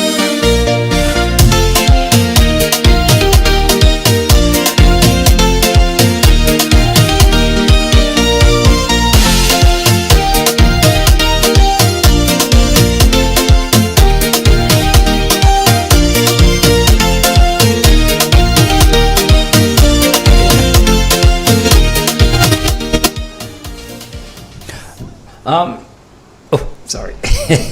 My apologies. Yeah, we'll continue the discussions. Before the break, it was talking, our organization, which is the Isle of Spice Farmers Association, our main goal and objective is to use our locally natural spice and herbs to further investigate, identify the important compounds and develop it and package it so farmers would benefit from a higher valued product. That's our main goal, basically, as we relate into to our botanics. Our botanics is so huge, and if you understand our history, when the British took over the seeded island, and the seeded island in the Caribbean was Grenada, Tobago, St. Vincent, St. Lucia, Dominica, they first created a botanical garden in St. Vincent and what Young did, he went to the indigenous people and he took information from them as to all the indigenous plant and the use for medicine. Because his main purpose, as he said, to ensure that his soldiers was healthy. And he used that information for his benefit for medicine. And so the first set of classical medicines would have been spices. Yeah. Going way back to the trading of spices from China. I remember they who brought in spices and propagated in St. Vincent, and nutmeg got stick in Grenada, but out of that program is how we got most of our spices and the different products that we grow outside of the locally, naturally indigenous plants that grow here naturally. Yeah. So the botanical gardens continue to serve as a herbarium for all the spices and traditional medicines. Sadly, it's just lost its mission. It's now it's a historical part of what was. It's not the farmer itself. It's the oldest. They go take it there. I'm thinking that's the oldest botanical garden in the Western Hemisphere. You know, they take boast for that because it was created in 1700 by the British. From then still now, when the breadfruit that was Captain Bligh brought, they still have a spout from the original tree that is grown there, you know, and those are the accolades the botanical gardener would, you know. But in terms of the vegetation, they don't have all the plants that. It was a propagating station, basically. It's not part of that anymore. You know, it's strive on the history and the heritage of what it was. So is it basically a repository for the various plants available in China for medicinal in St. Vincent for medicinal purposes? No. It's not that no longer so. It's just a heritage of what it really was. Yeah, I'm just trying to clarify like tourism my understanding of it. Right And that's sad because there are quite a number of potential that the botanical gardens can solve. Call, we can take it. Yes. Good morning, caller. Yes, good morning to you, Doc. How are you? Not too bad, and how are you today? Fine, thanks. And good morning to Dr. Antoine. Well, thank you. Good morning to you. Right.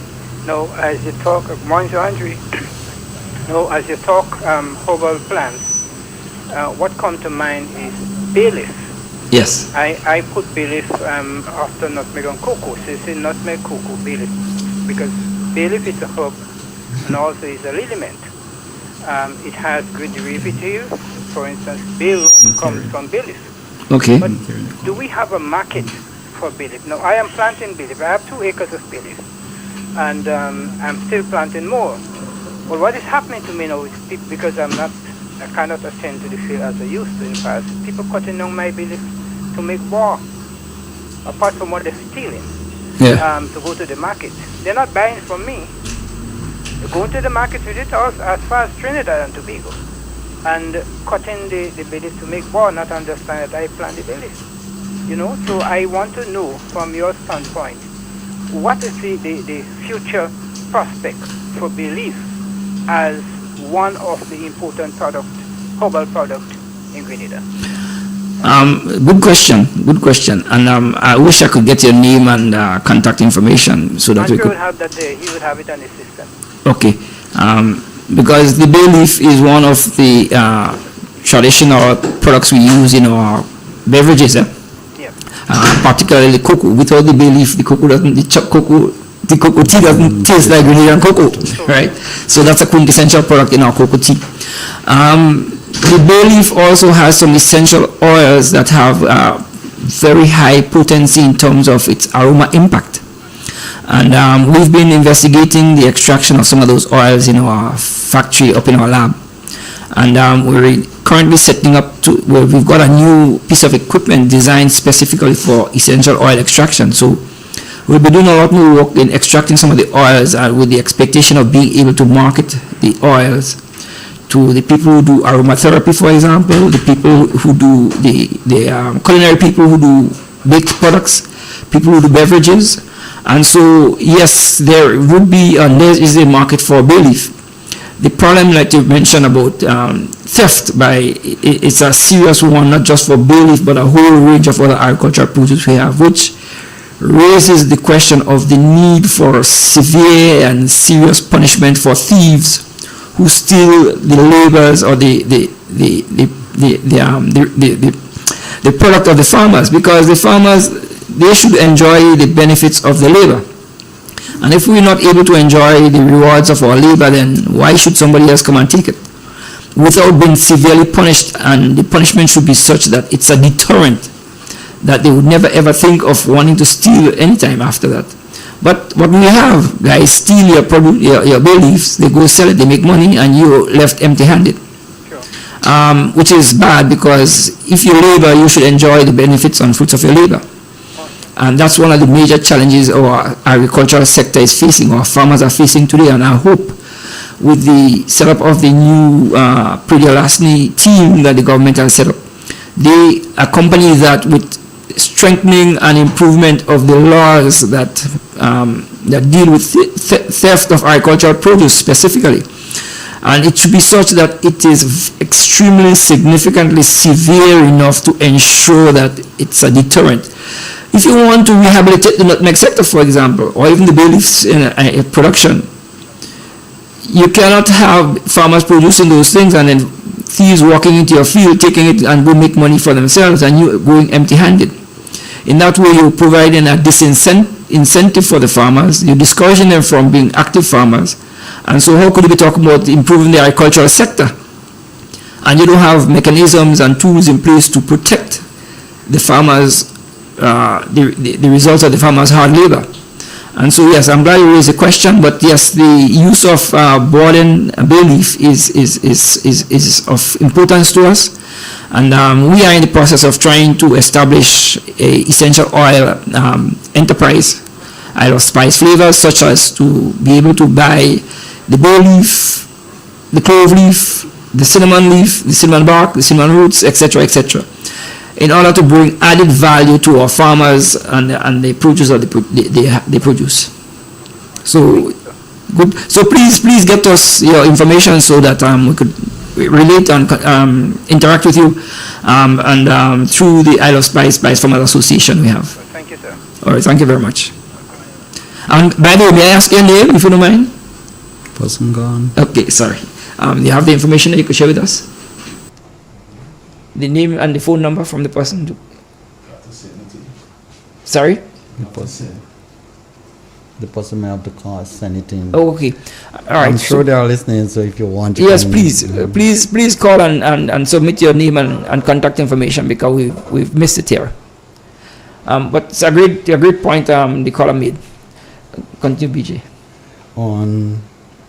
Well, Doc, I have nothing more to add. No, that's okay. All I can say is amen.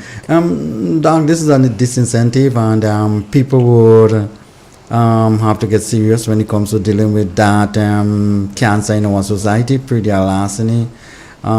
You couldn't have farmers working, and people just turn up when time for harvesting and take the farmer's thing. That is not the right way to live, and it's a disincentive for the farmers. It's unproductive, and it destabilizes your society. In recent time, I heard that the authorities decided to, create an impact. So they had some young people training. I hope that they can make a difference, and we need to support them. And say kudos to the authorities, at least for trying, at least for doing something different. And we hope that this can curb the stealing that we have going around, because it's not good for our economy. In fact, it's one of the major factors that's discouraging our farmers. But there are other factors that discouraging our farmers from being active producers of many of the agricultural crops, traditional crops specifically. The other is the price. And I remember coming up on my way to the station, Andrew was talking about the need for better prices for our nutmeg and cocoa. And that's an important point, because for decades now, the price of the nutmeg has essentially remained the same, Some cases it goes down. Right. It used to be 5. Right. Meanwhile, the value of the value-added products has been increasing over the decades. So why is it we're not able to make better use of the prices for the end plus leverage? But more importantly, let's do like the Ghanaians have done. Let's decide in a serious way that we're not going to export our raw cocoa. But what we're going to do is we're going to do value added, and only value added products we exported. For everything, we need to do that in a lot of cases. That the things that we're sending abroad, we shouldn't be sending it abroad. Dr. Antoine, do you know that when you're selling primary produce, you can't really determine price? True. And that's what is happening. We're selling it in the primary form, so we can't determine no price. Time out. Need to take a break here. So thank you very much. We now turn to the news and Northern News Network News, and we'll be back with you on the other side. Thank you. Heritage, love, and country care. Let the young and old unite. Triple N. Informative, entertaining, and first. Every hour on the hour.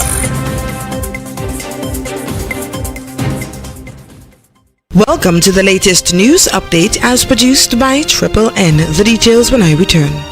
In an industry where customers expect quality, M&N Hardware Limited is a leader in locally manufactured aluminum windows, doors, roofing, and guttering. Our manufacturing division is efficient, flexible, and will always go the extra mile to surpass customer expectations. If you need security, sash, casement, or projected windows, we're able to do it. Our security and heavy-duty doors are state-of-the-art and can be customized specifically for you. Using innovative coating technologies and protective film, our roofing and guttering is weather-resistant, providing outstanding color retention for many years. Available in 24 and 26 gauge and a variety of color options. We are the leading company, a family that is proving to customers they can have their dream products. M&N Hardware Limited. Foundation to roof, let's build together. Hello and welcome back. Locally, 2 of Grenada's law enforcement officers are attending the 28th meeting of the Standing Committee of Chiefs of Immigration and Comptrollers of Customs, which opened in St. Lucia on the 14th of May 2025. The meeting will conclude on the 16th of May. Taking place under the theme Strengthening Regional Leadership, Innovation and Collaboration in Border Security, the meeting will bring together senior officials from 15 CARICOM member states and 6 associate member states, along with representatives from key regional and international partners. Discussions will address the region's most pressing border security challenges and the evolving migration landscape. In the region in Barbados, parents are being encouraged to prepare children for the transition to secondary school from now. The advice from consultant psychiatrist Dr. Joy Sue. She notes the transition can be nerve-wracking for some students, and parents ought to tell the children it is an opportunity for them to meet new people and have new opportunities. Dr. Sue emphasized the need to build the child's confidence from an early age. So make it sound like it's going to be fun instead of scary. Yes. So as I said, it's all about reframing how you think about things. That's appraisal-based focus. That's appraisal-focused coping. So you reframe it in your mind. Instead of seeing it as this scary situation, see it as an exciting new leg of your life. Exciting new experience where you may get to meet new people, learn new things, participate in different activities that were offered at your primary school. So this is fun, new, and exciting. And that is a different type of anxiety there. That's good anxiety when you're excited about something. I find a lot of times that conversation doesn't happen, and that's because some persons reach adulthood. So the parents themselves, they don't know that. Nobody had that conversation with them, and they don't have a sense of self either and what their values are.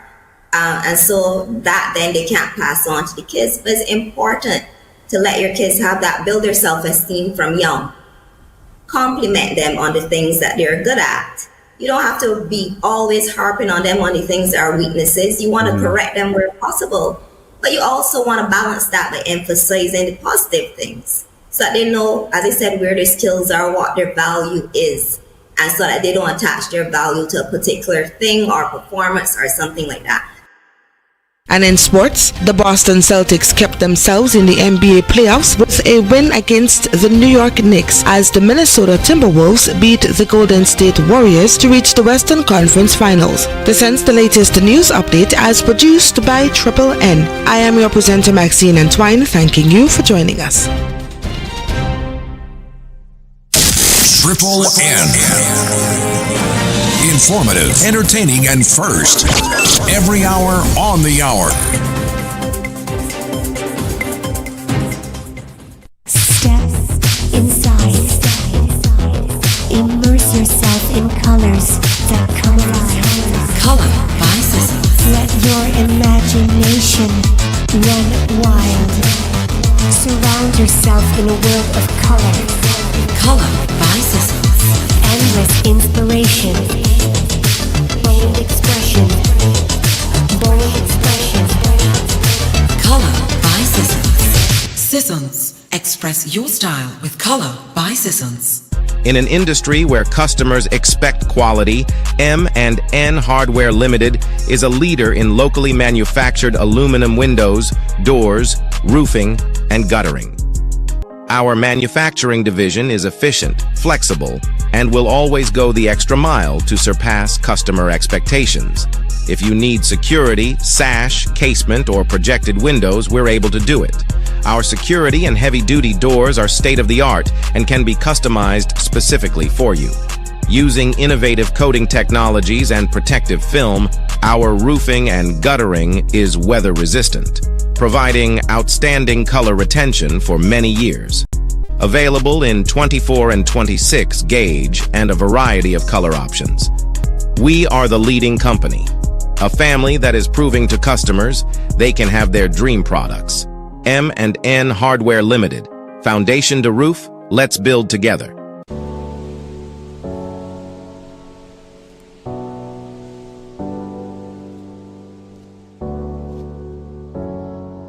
The Grenada Cooperative Nutmeg Association, GCNA, invites you to your 2025 area meetings.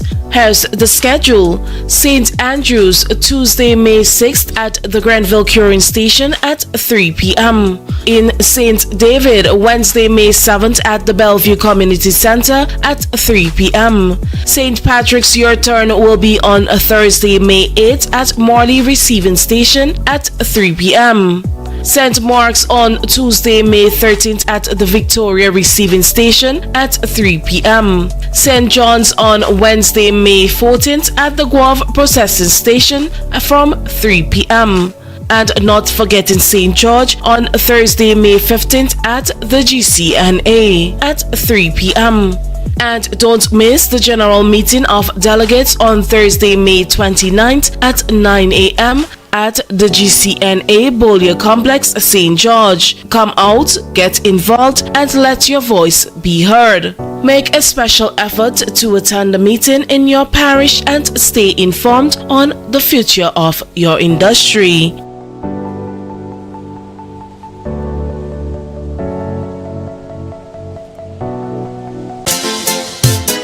This is Real Xpressions Agriculture Thursday, only on 91.9. From the soil to your soul, we growing real. From the mountain to the sea, farmers working endlessly, planting pride in every row. Grenada's roots forever grow. Sunrise brings the harvest call, banana nutmeg feeding all. We salute the ones who feed with every hand and every seed. We grow real, grow Grenada, heart of the land, real farmer flavor. Tune in, feel the nation rise. It's Thursday, we're proud and wise. On 91.99, Real FM style. It's Agriculture Thursday, Grenadian vibe. In the garden, in the field, real stories now revealed. Voices strong with tales to share of heritage, love and country care. Let the young and old unite. Real expression shining bright. Agriculture is the way. Yes, well, welcome back, fellow panelists and audience here. We continue our discussion on the importance of the traditional spices that we have here and the value that can be obtained from commercializing those products. BJ, you wanted to make some comments. You started making some comments on. Basically, Doc, is that because I always like to take this thing a step further than we actually discussing. I'm saying that in order to seriously grow your agriculture sector, you have to spend money in research and development. There aren't any two ways about it. And it's kind of sad that we would leave things like our produce chemist lab, our farm school, kind of deteriorate or hardly functional. And, we were given lab that, you can do research and development. And those things are left to deteriorate. We used to do 20 years ago, probably plus. We used to do tissue culture. Yes. Production of planting material. And here we are. And we're building a new lab 20 years later and struggling to retrofit it and be functional. You're 30 years late. Yes, yes. We have to import banana plants, tissue culture banana plants from St. Vincent. What makes them different from us? attitude and behavior and interest in science, maybe. And commitment by the authorities. Yes. Which points out the importance of planning. Planning. If you don't have a plan, then, as you would say, any put for you, You don't know where you're going. Yes, so you don't know where you're going, then you end up anywhere. But with a plan, it provides you a roadmap as to how to get and achieve specific objectives.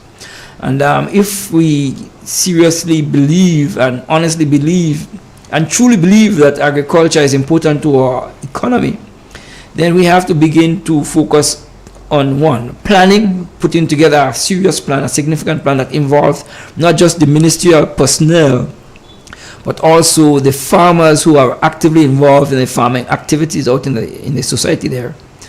And the plan has to be one that serves the national interests of our people, as opposed to just one that provides an opportunity for somebody to chisel out money for their own personal benefit.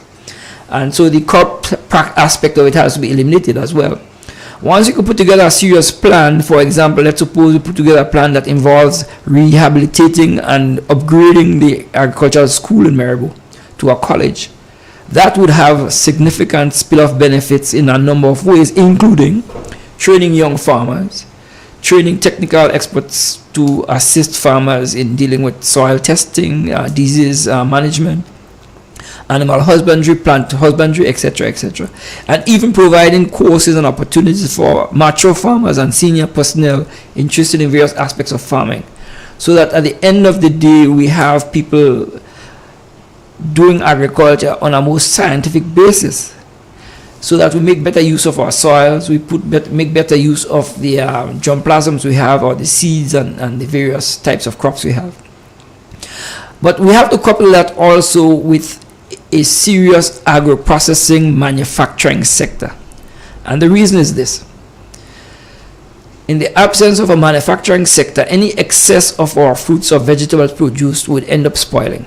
And we see that happening week after week after week, where we have farmers, for example, complaining, well, I can't sell my watermelon, right? Or I can't sell the plantain I have, or I can't sell the tomatoes because there's a glut. Well, guess what? If we have a serious manufacturing sector that makes use of our agricultural produce,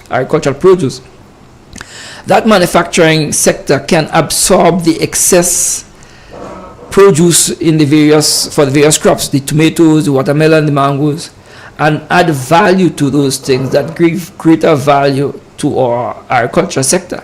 Not only that, it provides an additional market for our farmers. So, yes, we've got to take a call here, please. Thanks. Good morning. Good morning. Doc, we are speaking agriculture, but based on the word sung from the Bible, the only man that the Almighty forgave is a farmer. Or the first man that farmer, his name is Cain. After he do what he do to his brother. Presently, we are talking coconut plantation, but all the land that is deserved for coconut plantation, you are seeing CBI program occupying the land, and the basic farmer don't have a right, he cannot defend his garden. And also, I'm appealing to Mr. Andre Donald that I still have the nutmeg plants and the cocoa plants for him. Mr. Desmond John, blessings and good morning. I'm glad to see you on the program. I also keep it up. I don't want to say too much because of what is taking place. A bungalow talk and no action. Well, thank you, caller. Yes, I agree. We've, as a people, we've talked too much about doing this and doing that, and we get excited about ideas, but when it comes to putting together a plan and implementing that plan, then we lose all the enthusiasm. And that's one of the major reasons why projects fail, okay? Because we get excited about the idea, but when time to do the hard work, we don't want to do the hard work. And guess what? When the farmer plants his corn, everybody wants to harvest it without doing the labor, you know. And so it's unfair to the farmer. The idea is this here. As a people, we need to take the agricultural sector very, very, very seriously. It is ultimately the basis for the future development of our society. We already see the path that the CBI program is already following. We need to ensure that we build the knowledge base of our society and develop a science culture so as to ensure that in the future Grenada can survive as a dynamic and growing society. But in order to achieve those things, we have to ensure that there is a plan for national economic development. And to date, I'm still not hearing of a specific and detailed plan that outlines how agriculture will play a major role in that economic development. Yes, you're right. I hear talk about agriculture being important. I hear talk about food security, etc. But where is the smart plan for developing the agricultural sector? And by smart, I mean simple. A plan that states specifically what our objectives are as regards agriculture. How are we going to measure the outcomes of our activities in trying to achieve the objectives or goals of our agriculture? We want to ensure that the ideas are achievable, in other words, and then there are ways and means to ensure that, and mechanisms in place to ensure that we can achieve the goal. And of course, we must put some timeline and schedule to that, as well as ensure that whatever we do is reasonable. Overall, a smart plan is essential for national economic development. And if we do not have a smart plan for development, we're going nowhere, which is what we've been doing for the last several decades.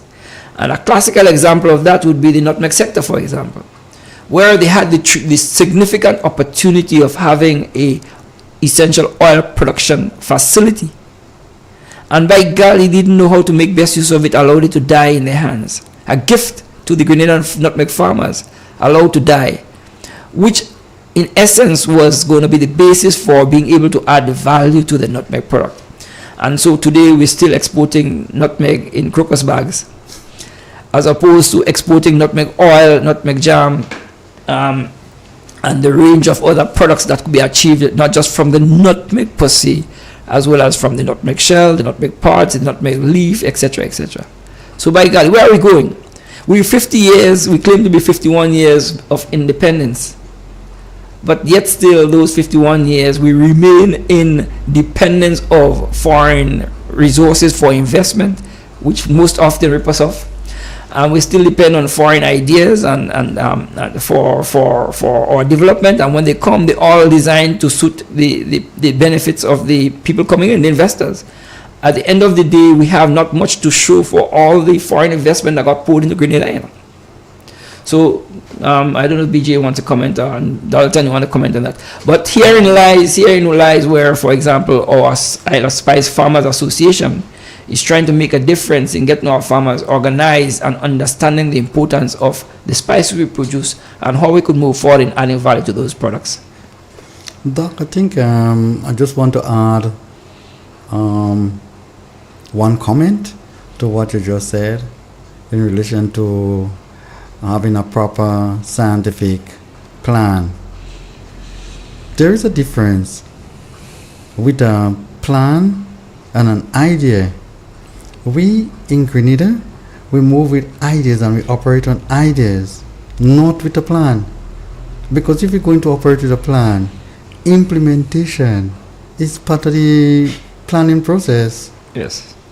And if you have, ideas going wrong and you don't find you're having implementation, it's because you're not moving with a proper plan.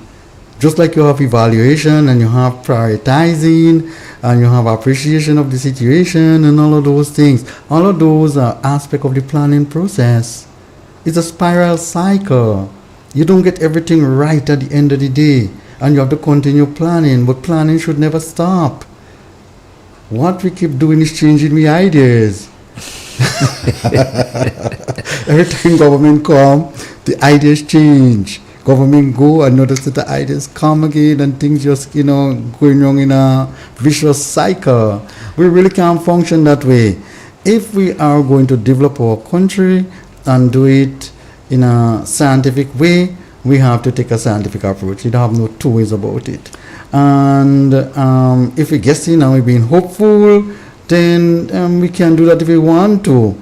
But I can tell you at the end of the day, if you seriously chart your course, if you seriously look at the factors before you, you can determine how to chart your course. You can decide what making sense and what isn't making sense agriculturally. You can isolate the crops of high economic value and seriously produce it. You can add value to crops. Doc, while you was talking, what's going through my head.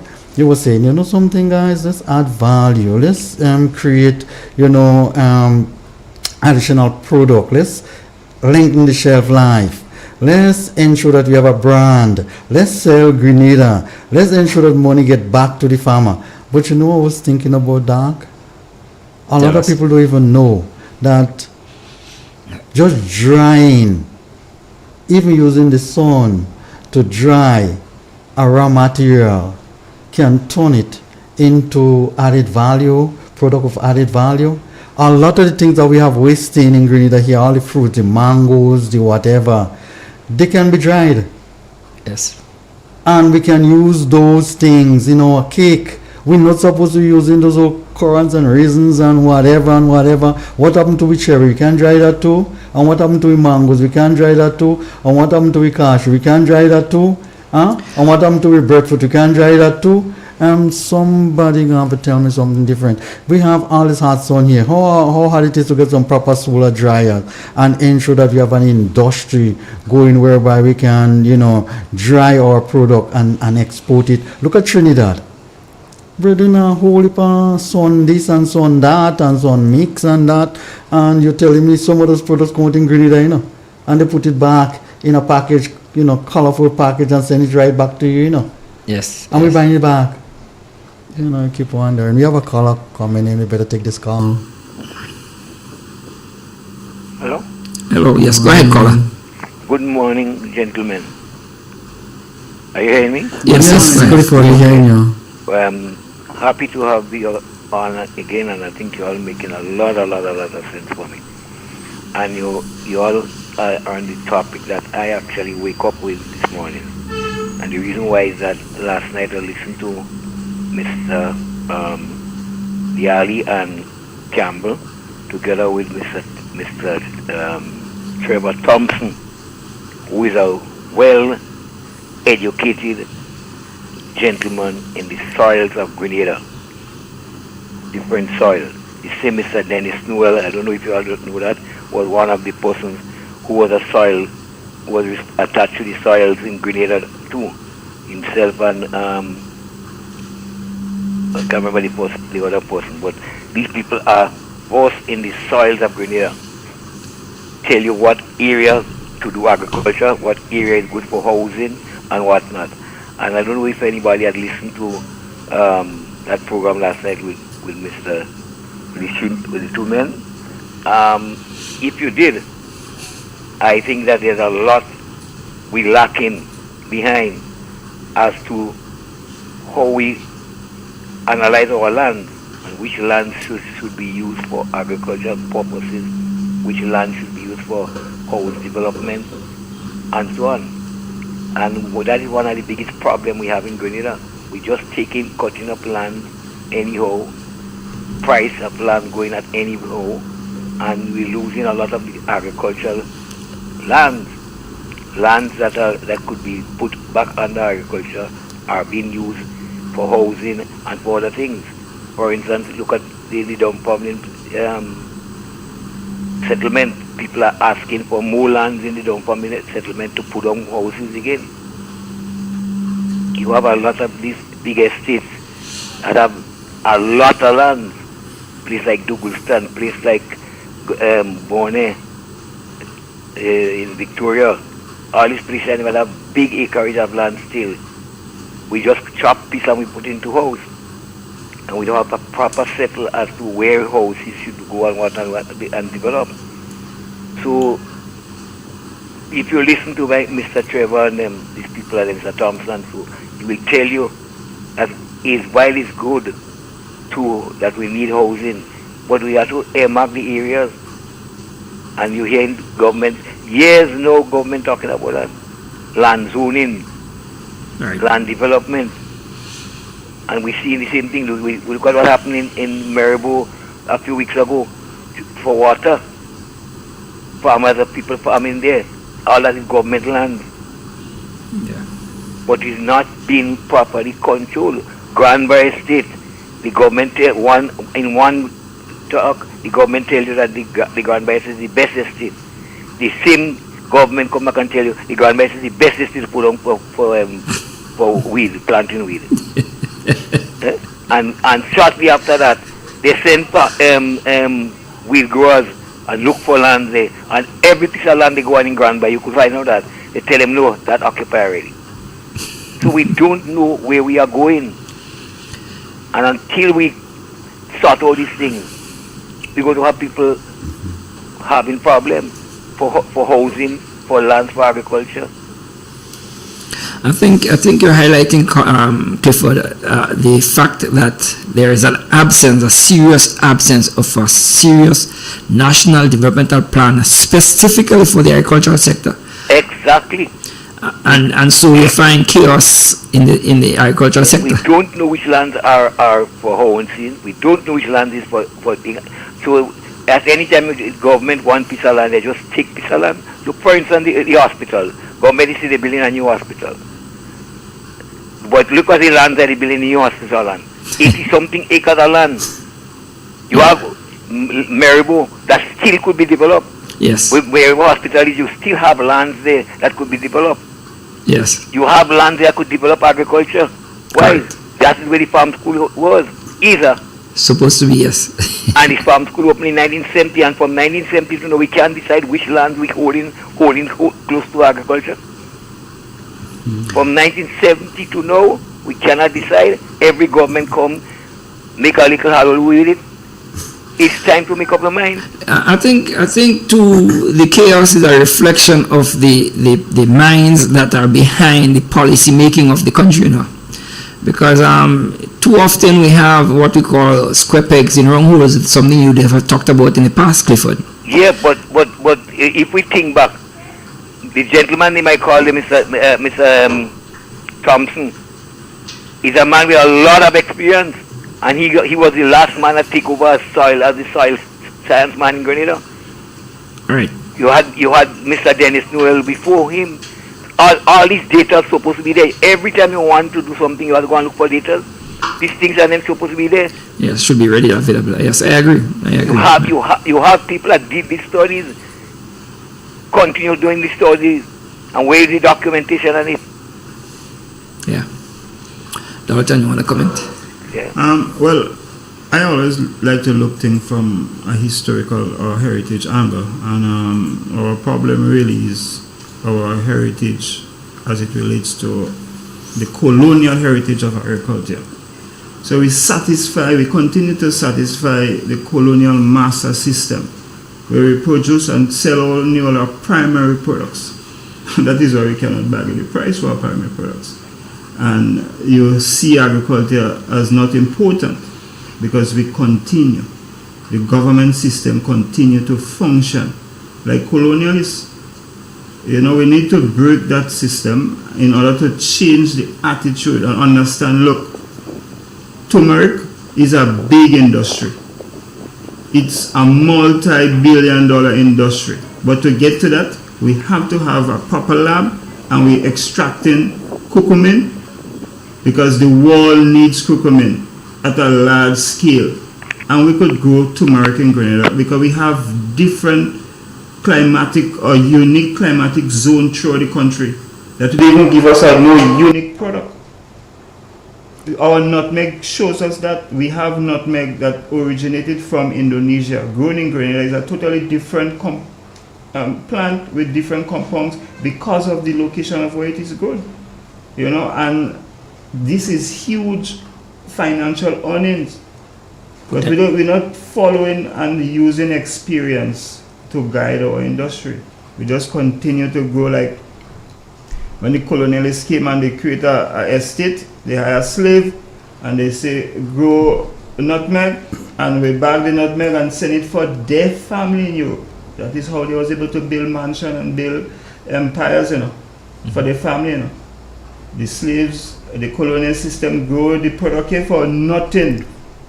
10 cents a day. Just in the 80s, our people was working on those estate for $6.50 and $9.50 a day, you know. Yeah. And the colonists was getting that product in Europe and making millions and trillions and billions from it. That is the same thing we're doing after all these years. We have to change that.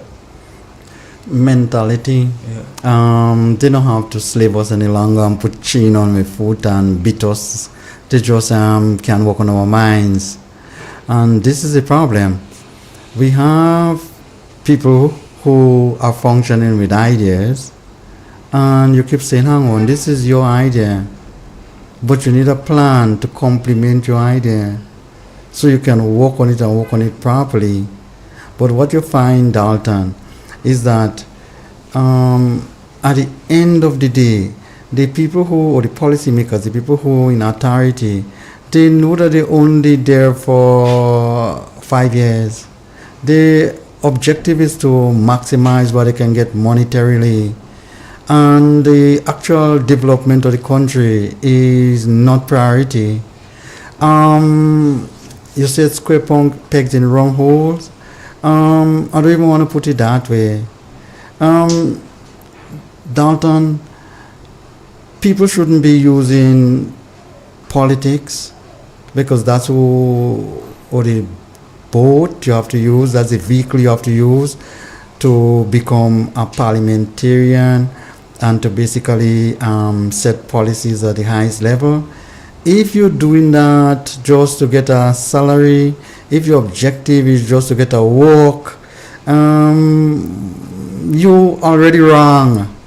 It's not going to happen. Dalton, you have someone who, how should I put it, who is a failure. All his life, that person is a failure. But you take that very same person and the nation, we choose those people, for one reason or another. They come along and tell you lies. You believe the lies. You choose those people and you put them at the helm of running your country. What do you expect? You're going to be delusional to think that you're going to be successful, Dalton, if a guy is a failure all his life, what's the reason you're following him for? To fail? What's the reason you're putting him to lead your country? Or to lead organizations. And to lead organizations. What do you expect? You expect to be successful?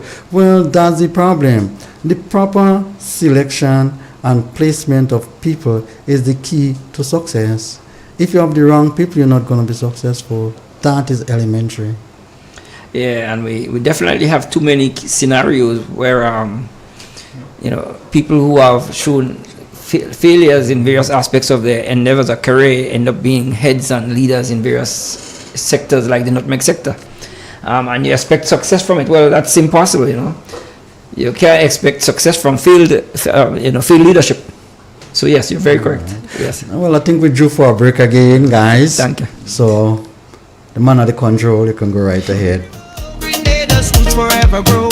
Sunrise brings the harvest call. Banana nutmeg feeding all. We salute the ones who feed. In an industry where customers expect quality, M&N Hardware Limited is a leader in locally manufactured aluminum windows, doors, roofing, and guttering. Our manufacturing division is efficient, flexible, and will always go the extra mile to surpass customer expectations. If you need security, sash, casement, or projected windows, we're able to do it. Our security and heavy-duty doors are state-of-the-art and can be customized specifically for you. Using innovative coating technologies and protective film, our roofing and guttering is weather-resistant, providing outstanding color retention for many years. Available in 24 and 26 gauge and a variety of color options. We are the leading company.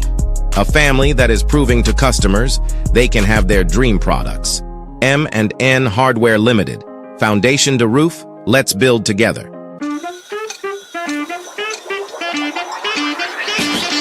Are you ready to take a step toward a healthier future?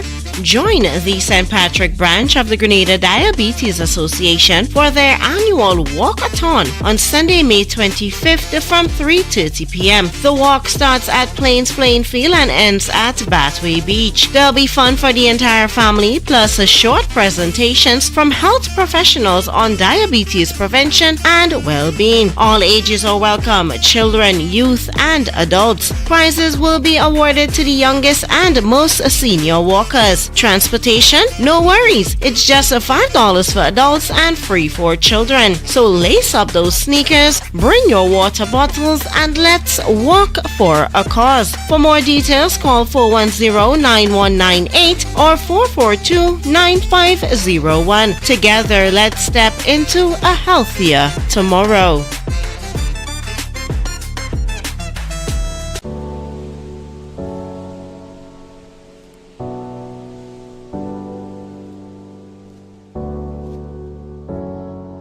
The Grenada Cooperative Nutmeg Association, GCNA, invites you to your 2025 area meetings. Here's the schedule. St. Andrews, Tuesday, May 6th at the Grenville Curing Station at 3 p.m. In St. David, Wednesday, May 7th at the Bellevue Community Center at 3 p.m. St. Patrick's Your Turn will be on a Thursday, May 8th at Morley Receiving Station at 3 p.m. St. Mark's on Tuesday, May 13th at the Victoria Receiving Station at 3 p.m. St. John's on Wednesday, May 14th at the Guave Processing Station from 3 p.m. And not forgetting St. George on Thursday, May 15th at the GCNA at 3 p.m.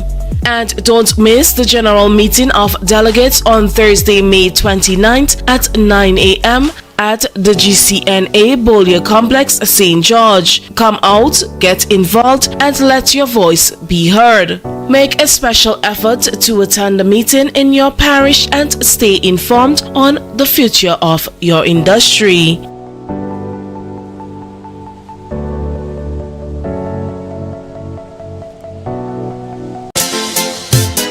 This is Real Xpressions Agriculture Thursday, only on 91.9. From the soil to your soul, we're growing real.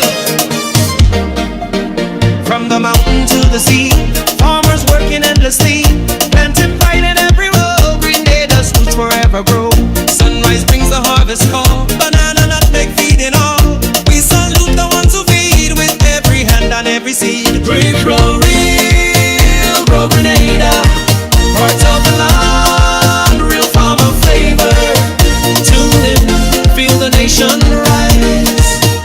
It's Thursday, we're proud and wise. On 91.9 Real FM style. It's Agriculture Thursday, Grenadian vibe. In the garden, in the field, real stories now revealed. Voices strong with tales to share of heritage, love and country care. Let the young and old unite. Real Xpressions shining bright. Agriculture is the way to build tomorrow from today. Grow real, grow Grenada, part of the land, real farmer flavor.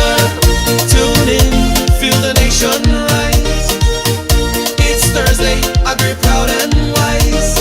On 91.9 Real FM style. It's Agriculture Thursday, Grenadian vibe. All right.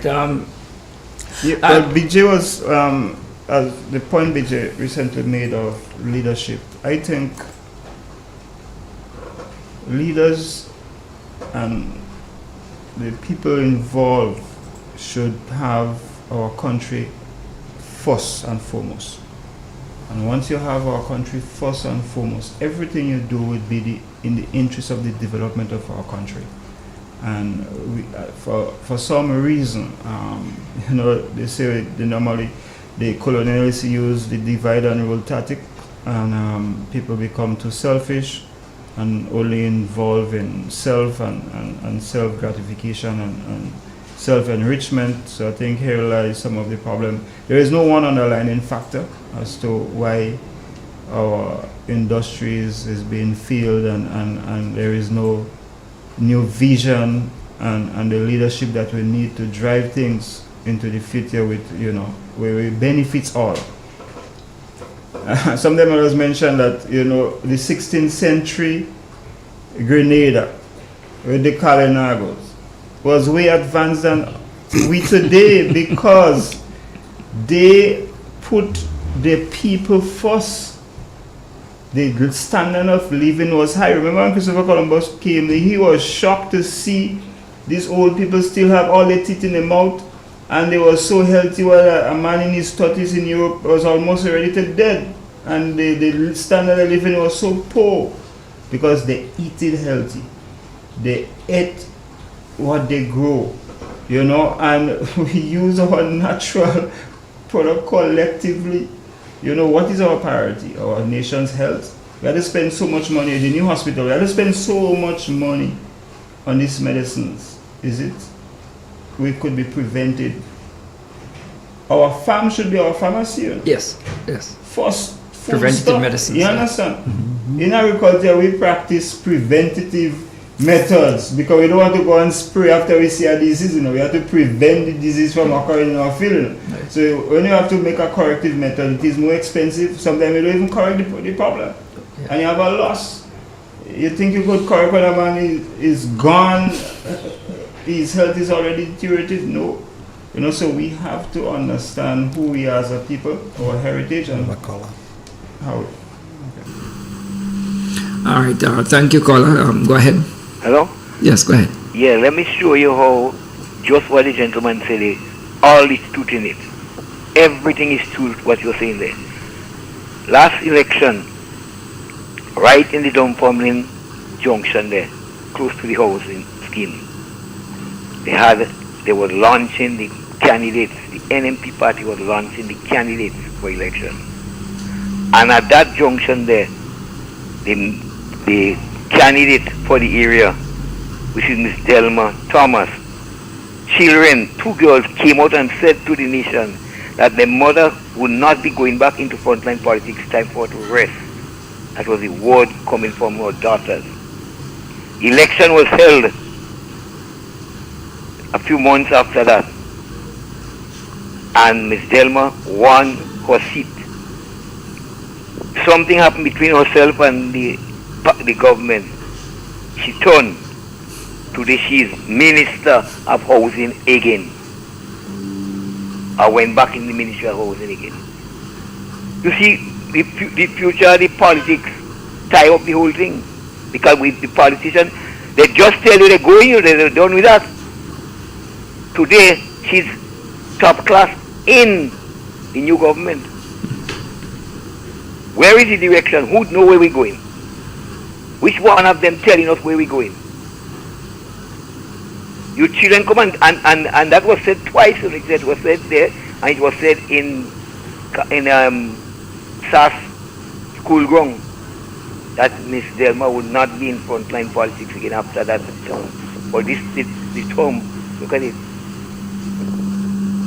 Our politicians have to decide what we're doing, where we're going, and set policy. Not shifting this, you shift the goalpost for that one, you shift it for that one. So we can't have a proper land preparation, land development. We can't have it because with the politicians of themselves, who are supposed to be the policy makers, don't know where we're going or where they want to carry us. And here is where the politicians, for example, ought to be in direct contact and consultation with the people that they are leading directly, so that, for example, there should be direct contact between the Minister of Agriculture and the farmers and farmers organizations. And it is that absence of direct contact with the farmers and farmers organization that ends up resulting in not being able to coordinate a plan and put together a plan that would effectively move the agricultural sector forward. And so basically we're calling for consultation between the ministry and the farmers, to pull together a plan that will help make a significant difference for our sector. You know where you're going. You don't start that now and then you stop that and then you come to it again, and this one want to be a minister today, tomorrow they don't want to be a minister, that one want to be in that government, tomorrow you're not in that government. We don't have no plan. Mr. Peter David, where he's sitting now. He was part of this, where he's sitting now. Now he's telling you what the new organization is going to be called what? We don't know. Well, they give it a name, but they say that's not the baptism name. Have a next baptism name to be given. Alright, so let's we stick with can't continue that way. Yeah. That's policy. Let's standard. And people that have big acreage and that are not working them, put a policy on for them. Well, here is where we have to look for innovative ways to begin to make better use and more efficient use of the idle lands and idle hands we have in our society. Exactly, thank you. And it is that way, using the resources, you could only accomplish significant outcomes if there's a plan to make use of the resources we have. And so that's what we're calling for. Go ahead, finish your point, Clifford. Oh, it's gone? Okay, sorry. One of the other things that you can do, Doc, is to make the product. When I speak about the product, I don't mean the output of a particular crop.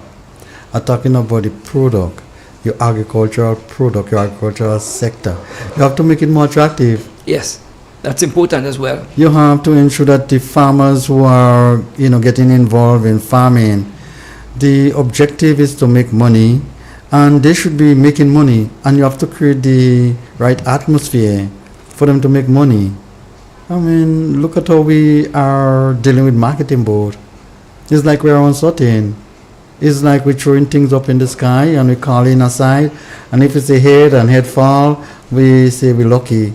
That's not the way you go about, handling those kind of entity.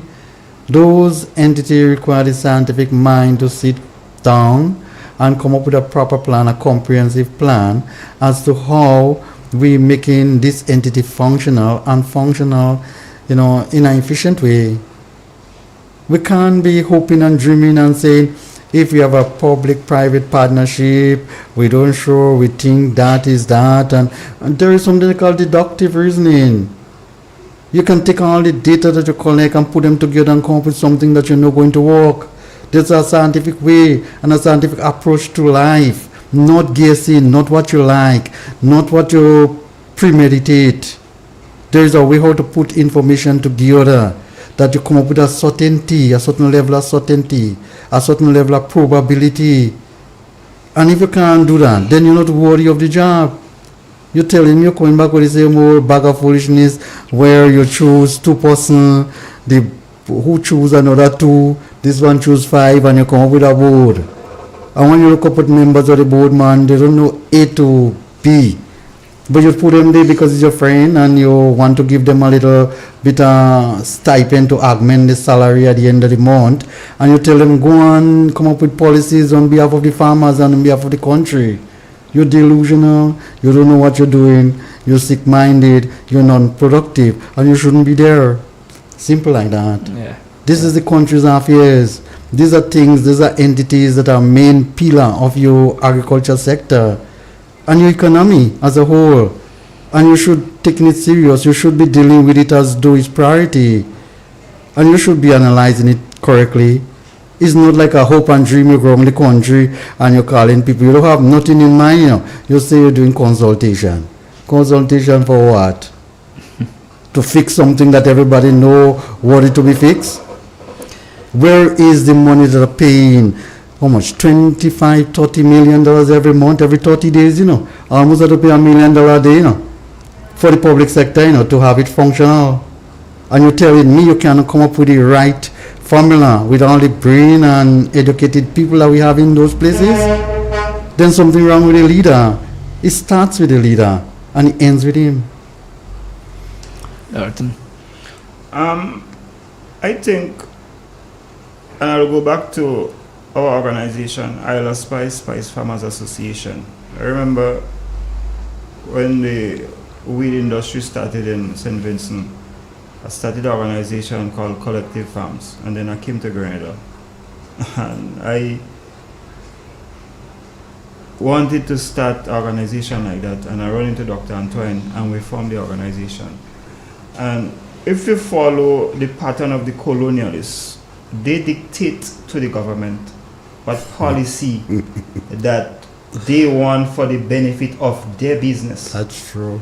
And I think we as farmers we don't like organization. I know we have a lot of bad experience with organization, but we have to create that organization and dictate to our government and change the whole spectrum. We cannot continue to function as is, and we know we don't respect farmer.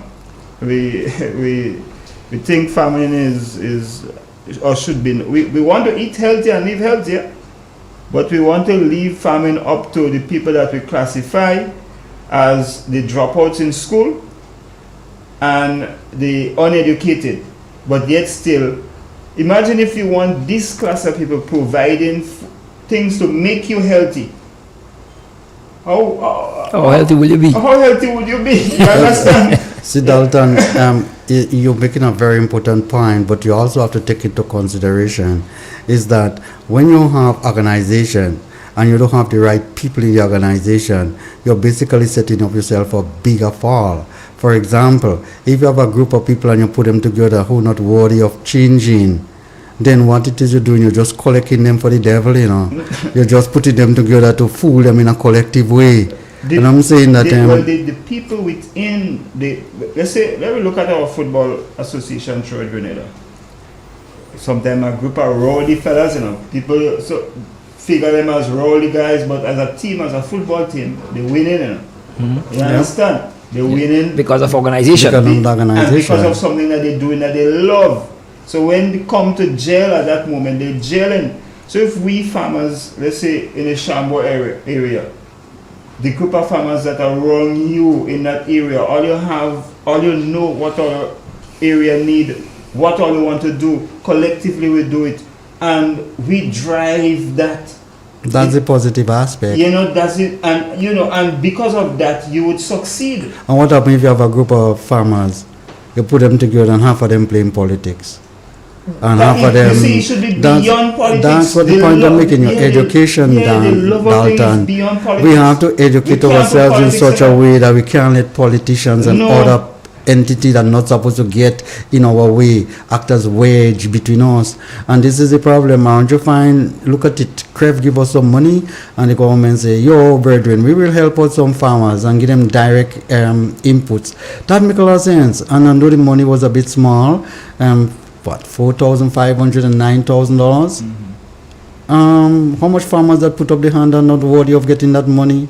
Some people cleaning the cemetery and they put up the hand and they're getting paid far less. Farmers who in the field every day trying to produce, they're not given that money. So when you're playing those kind of politics with monies on things that you're not supposed to be doing, then you're going to have problems. Here you are, you're giving some money to help you resuscitate your agriculture sector. Show me the effect of that monies or that few $1 million that you say you put in the agriculture sector. Show me. You tell me. Dalton, the point I'm making is that when you're spending money at a governmental level, it's supposed to create an impact. And if you're not going to create an impact, don't spend it. If you decide to give your friend to go around the corner because you promised him something from a long time, you're basically destabilizing your country. And there are a lot of people in our country at the highest level. They're destabilizing our country by their behavioral pattern. I think a point that's been highlighted here is the need and urgency for organization. The need for our farmers to be organized, the need for the ministries to be organized around the farmers, the need for farmers to have an organized relationship, a disciplined relationship between the ministerial personnel who formulate policies and implement those policies and the farmers who actually carry out the day-to-day farming activities. And so unless we don't have an organized structure that allows for communication and interaction between the ministerial personnel and the farmers, we wouldn't be able to move forward. But guess what? At the core of that must be a plan that says, okay, this is our goal, this is how we're going to achieve it, and this is what we need to achieve it. And so it requires, part of it requires the daily interaction or consultation between the ministerial personnel and farmers. And that breakdown of that, the breakdown of that organized structure is in part responsible for the chaos we now experiencing in the agriculture sector. You think about it. Here we are, we're giving some animals World Bank project. We brought in those animals here. We now decide, hang on, we want to come up with our own breed, and you hear the minister say, no, we want to come up with a spice breed. In he heard the idea. You understand what I'm saying? So he take two and he give in every farmer. He don't even know the stock material of what those farmers have, but they're hoping by crossing that, you may come up with a spice breed in the mind. You understand what I'm saying? Whereas you should be basically have those animals in a concentrated area, all right? What you call proper feedlots, all right? You have breeding center, and you ensure that you come up with the right breed animal that you really want, because breeding animal is not a layman job. It's a scientific approach. It's a scientific process. Whole tabulation and calculation and observation and collecting of data, and it requires a whole heap of time to do those things. But in the man and the mind, how they grow up, they see an animal cross with this one, and you end up with two nice little kids, and they assume that that's a good pedigree. Mad people think, where is the bloodstream? Where is the test? Where is the the resistance? Where is what it is that you're looking for? They don't know, but they tell you go ahead and do it. The point I'm making, those are the people who are paying $30 million every month to they went to university and they came back. And we have them, at our help to make decisions and to ensure that we do the right thing. Dalton, if somebody want to set up a small ruminant project now, say growing goats, where you can find 100 goat to buy? No way. Yeah. But you're telling people you want to develop the agriculture sector.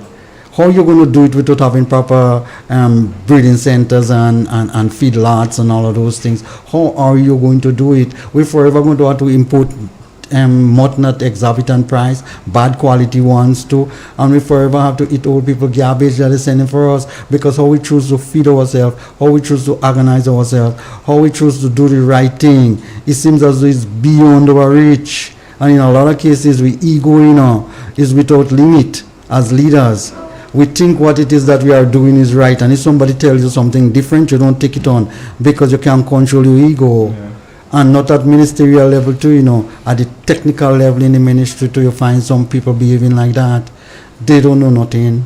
You wonder where they get them, and the policy that they're designing is detrimental to the agriculture sector.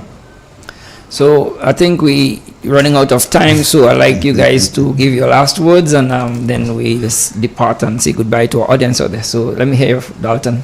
Well, in concluding, and just to highlight what BJ was just saying, and with a little parallel, I like to use St. Vincent as a parallel. When the cannabis industry was created, they created different sector level legislation, like for seeds. They develop a seed bank. Because a guy may breed a strain. Right now, the different strain of marijuana is owned by different individuals. But how do you protect it? You have to have a seed bank in place. You have to have a legislation for that seed bank. So I could identify, this is my strain, I created this. And all that have to work in sync. Mm-hmm. So all the different arms, they created the banking sector. So the bank, you as a farmer, a weed farmer, I have my certificate. I could go into the bank and open an account using that certificate, because the banking sector they provided that infrastructure for me, and I think that is what we have to. We cannot do things vice versa. Yes, we're doing things too vice versa, and I think farmers organizing within the industry should help set the parameters and set the foundation as to how we dictate to government, and let them know, okay, you operate in Vaikiva, we need this and we need that, and we need it to be functioning in a holistic way, and cohesive method. Thank you. Vijay? Just want to tell all the farmers throughout the length and breadth of Grenada, all is not lost. Just want you to keep doing what you're doing, keep working hard. Better days are coming. I have no doubt about that. Yeah.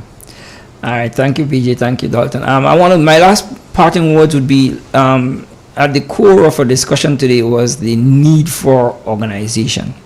And that, in essence, would be the topic of our discussion for the ISSFA meeting this evening at 4:30 at the upper level Baines Hall. And so we look forward to seeing as many of our spice farmers as possible to continue our monthly meetings of our spice farmers. Once again, I want to express our sincere thanks to Real FM 91.5 and the staff and panelists here and our audience out there for actively participating with us in our discussion, and we look forward to seeing you next week Thursday. Have a great week ahead. Thank you. Thank you. God bless you. Of heritage, love, and country care. Let the young and old unite. Real expression shining bright. Agriculture is Triple N.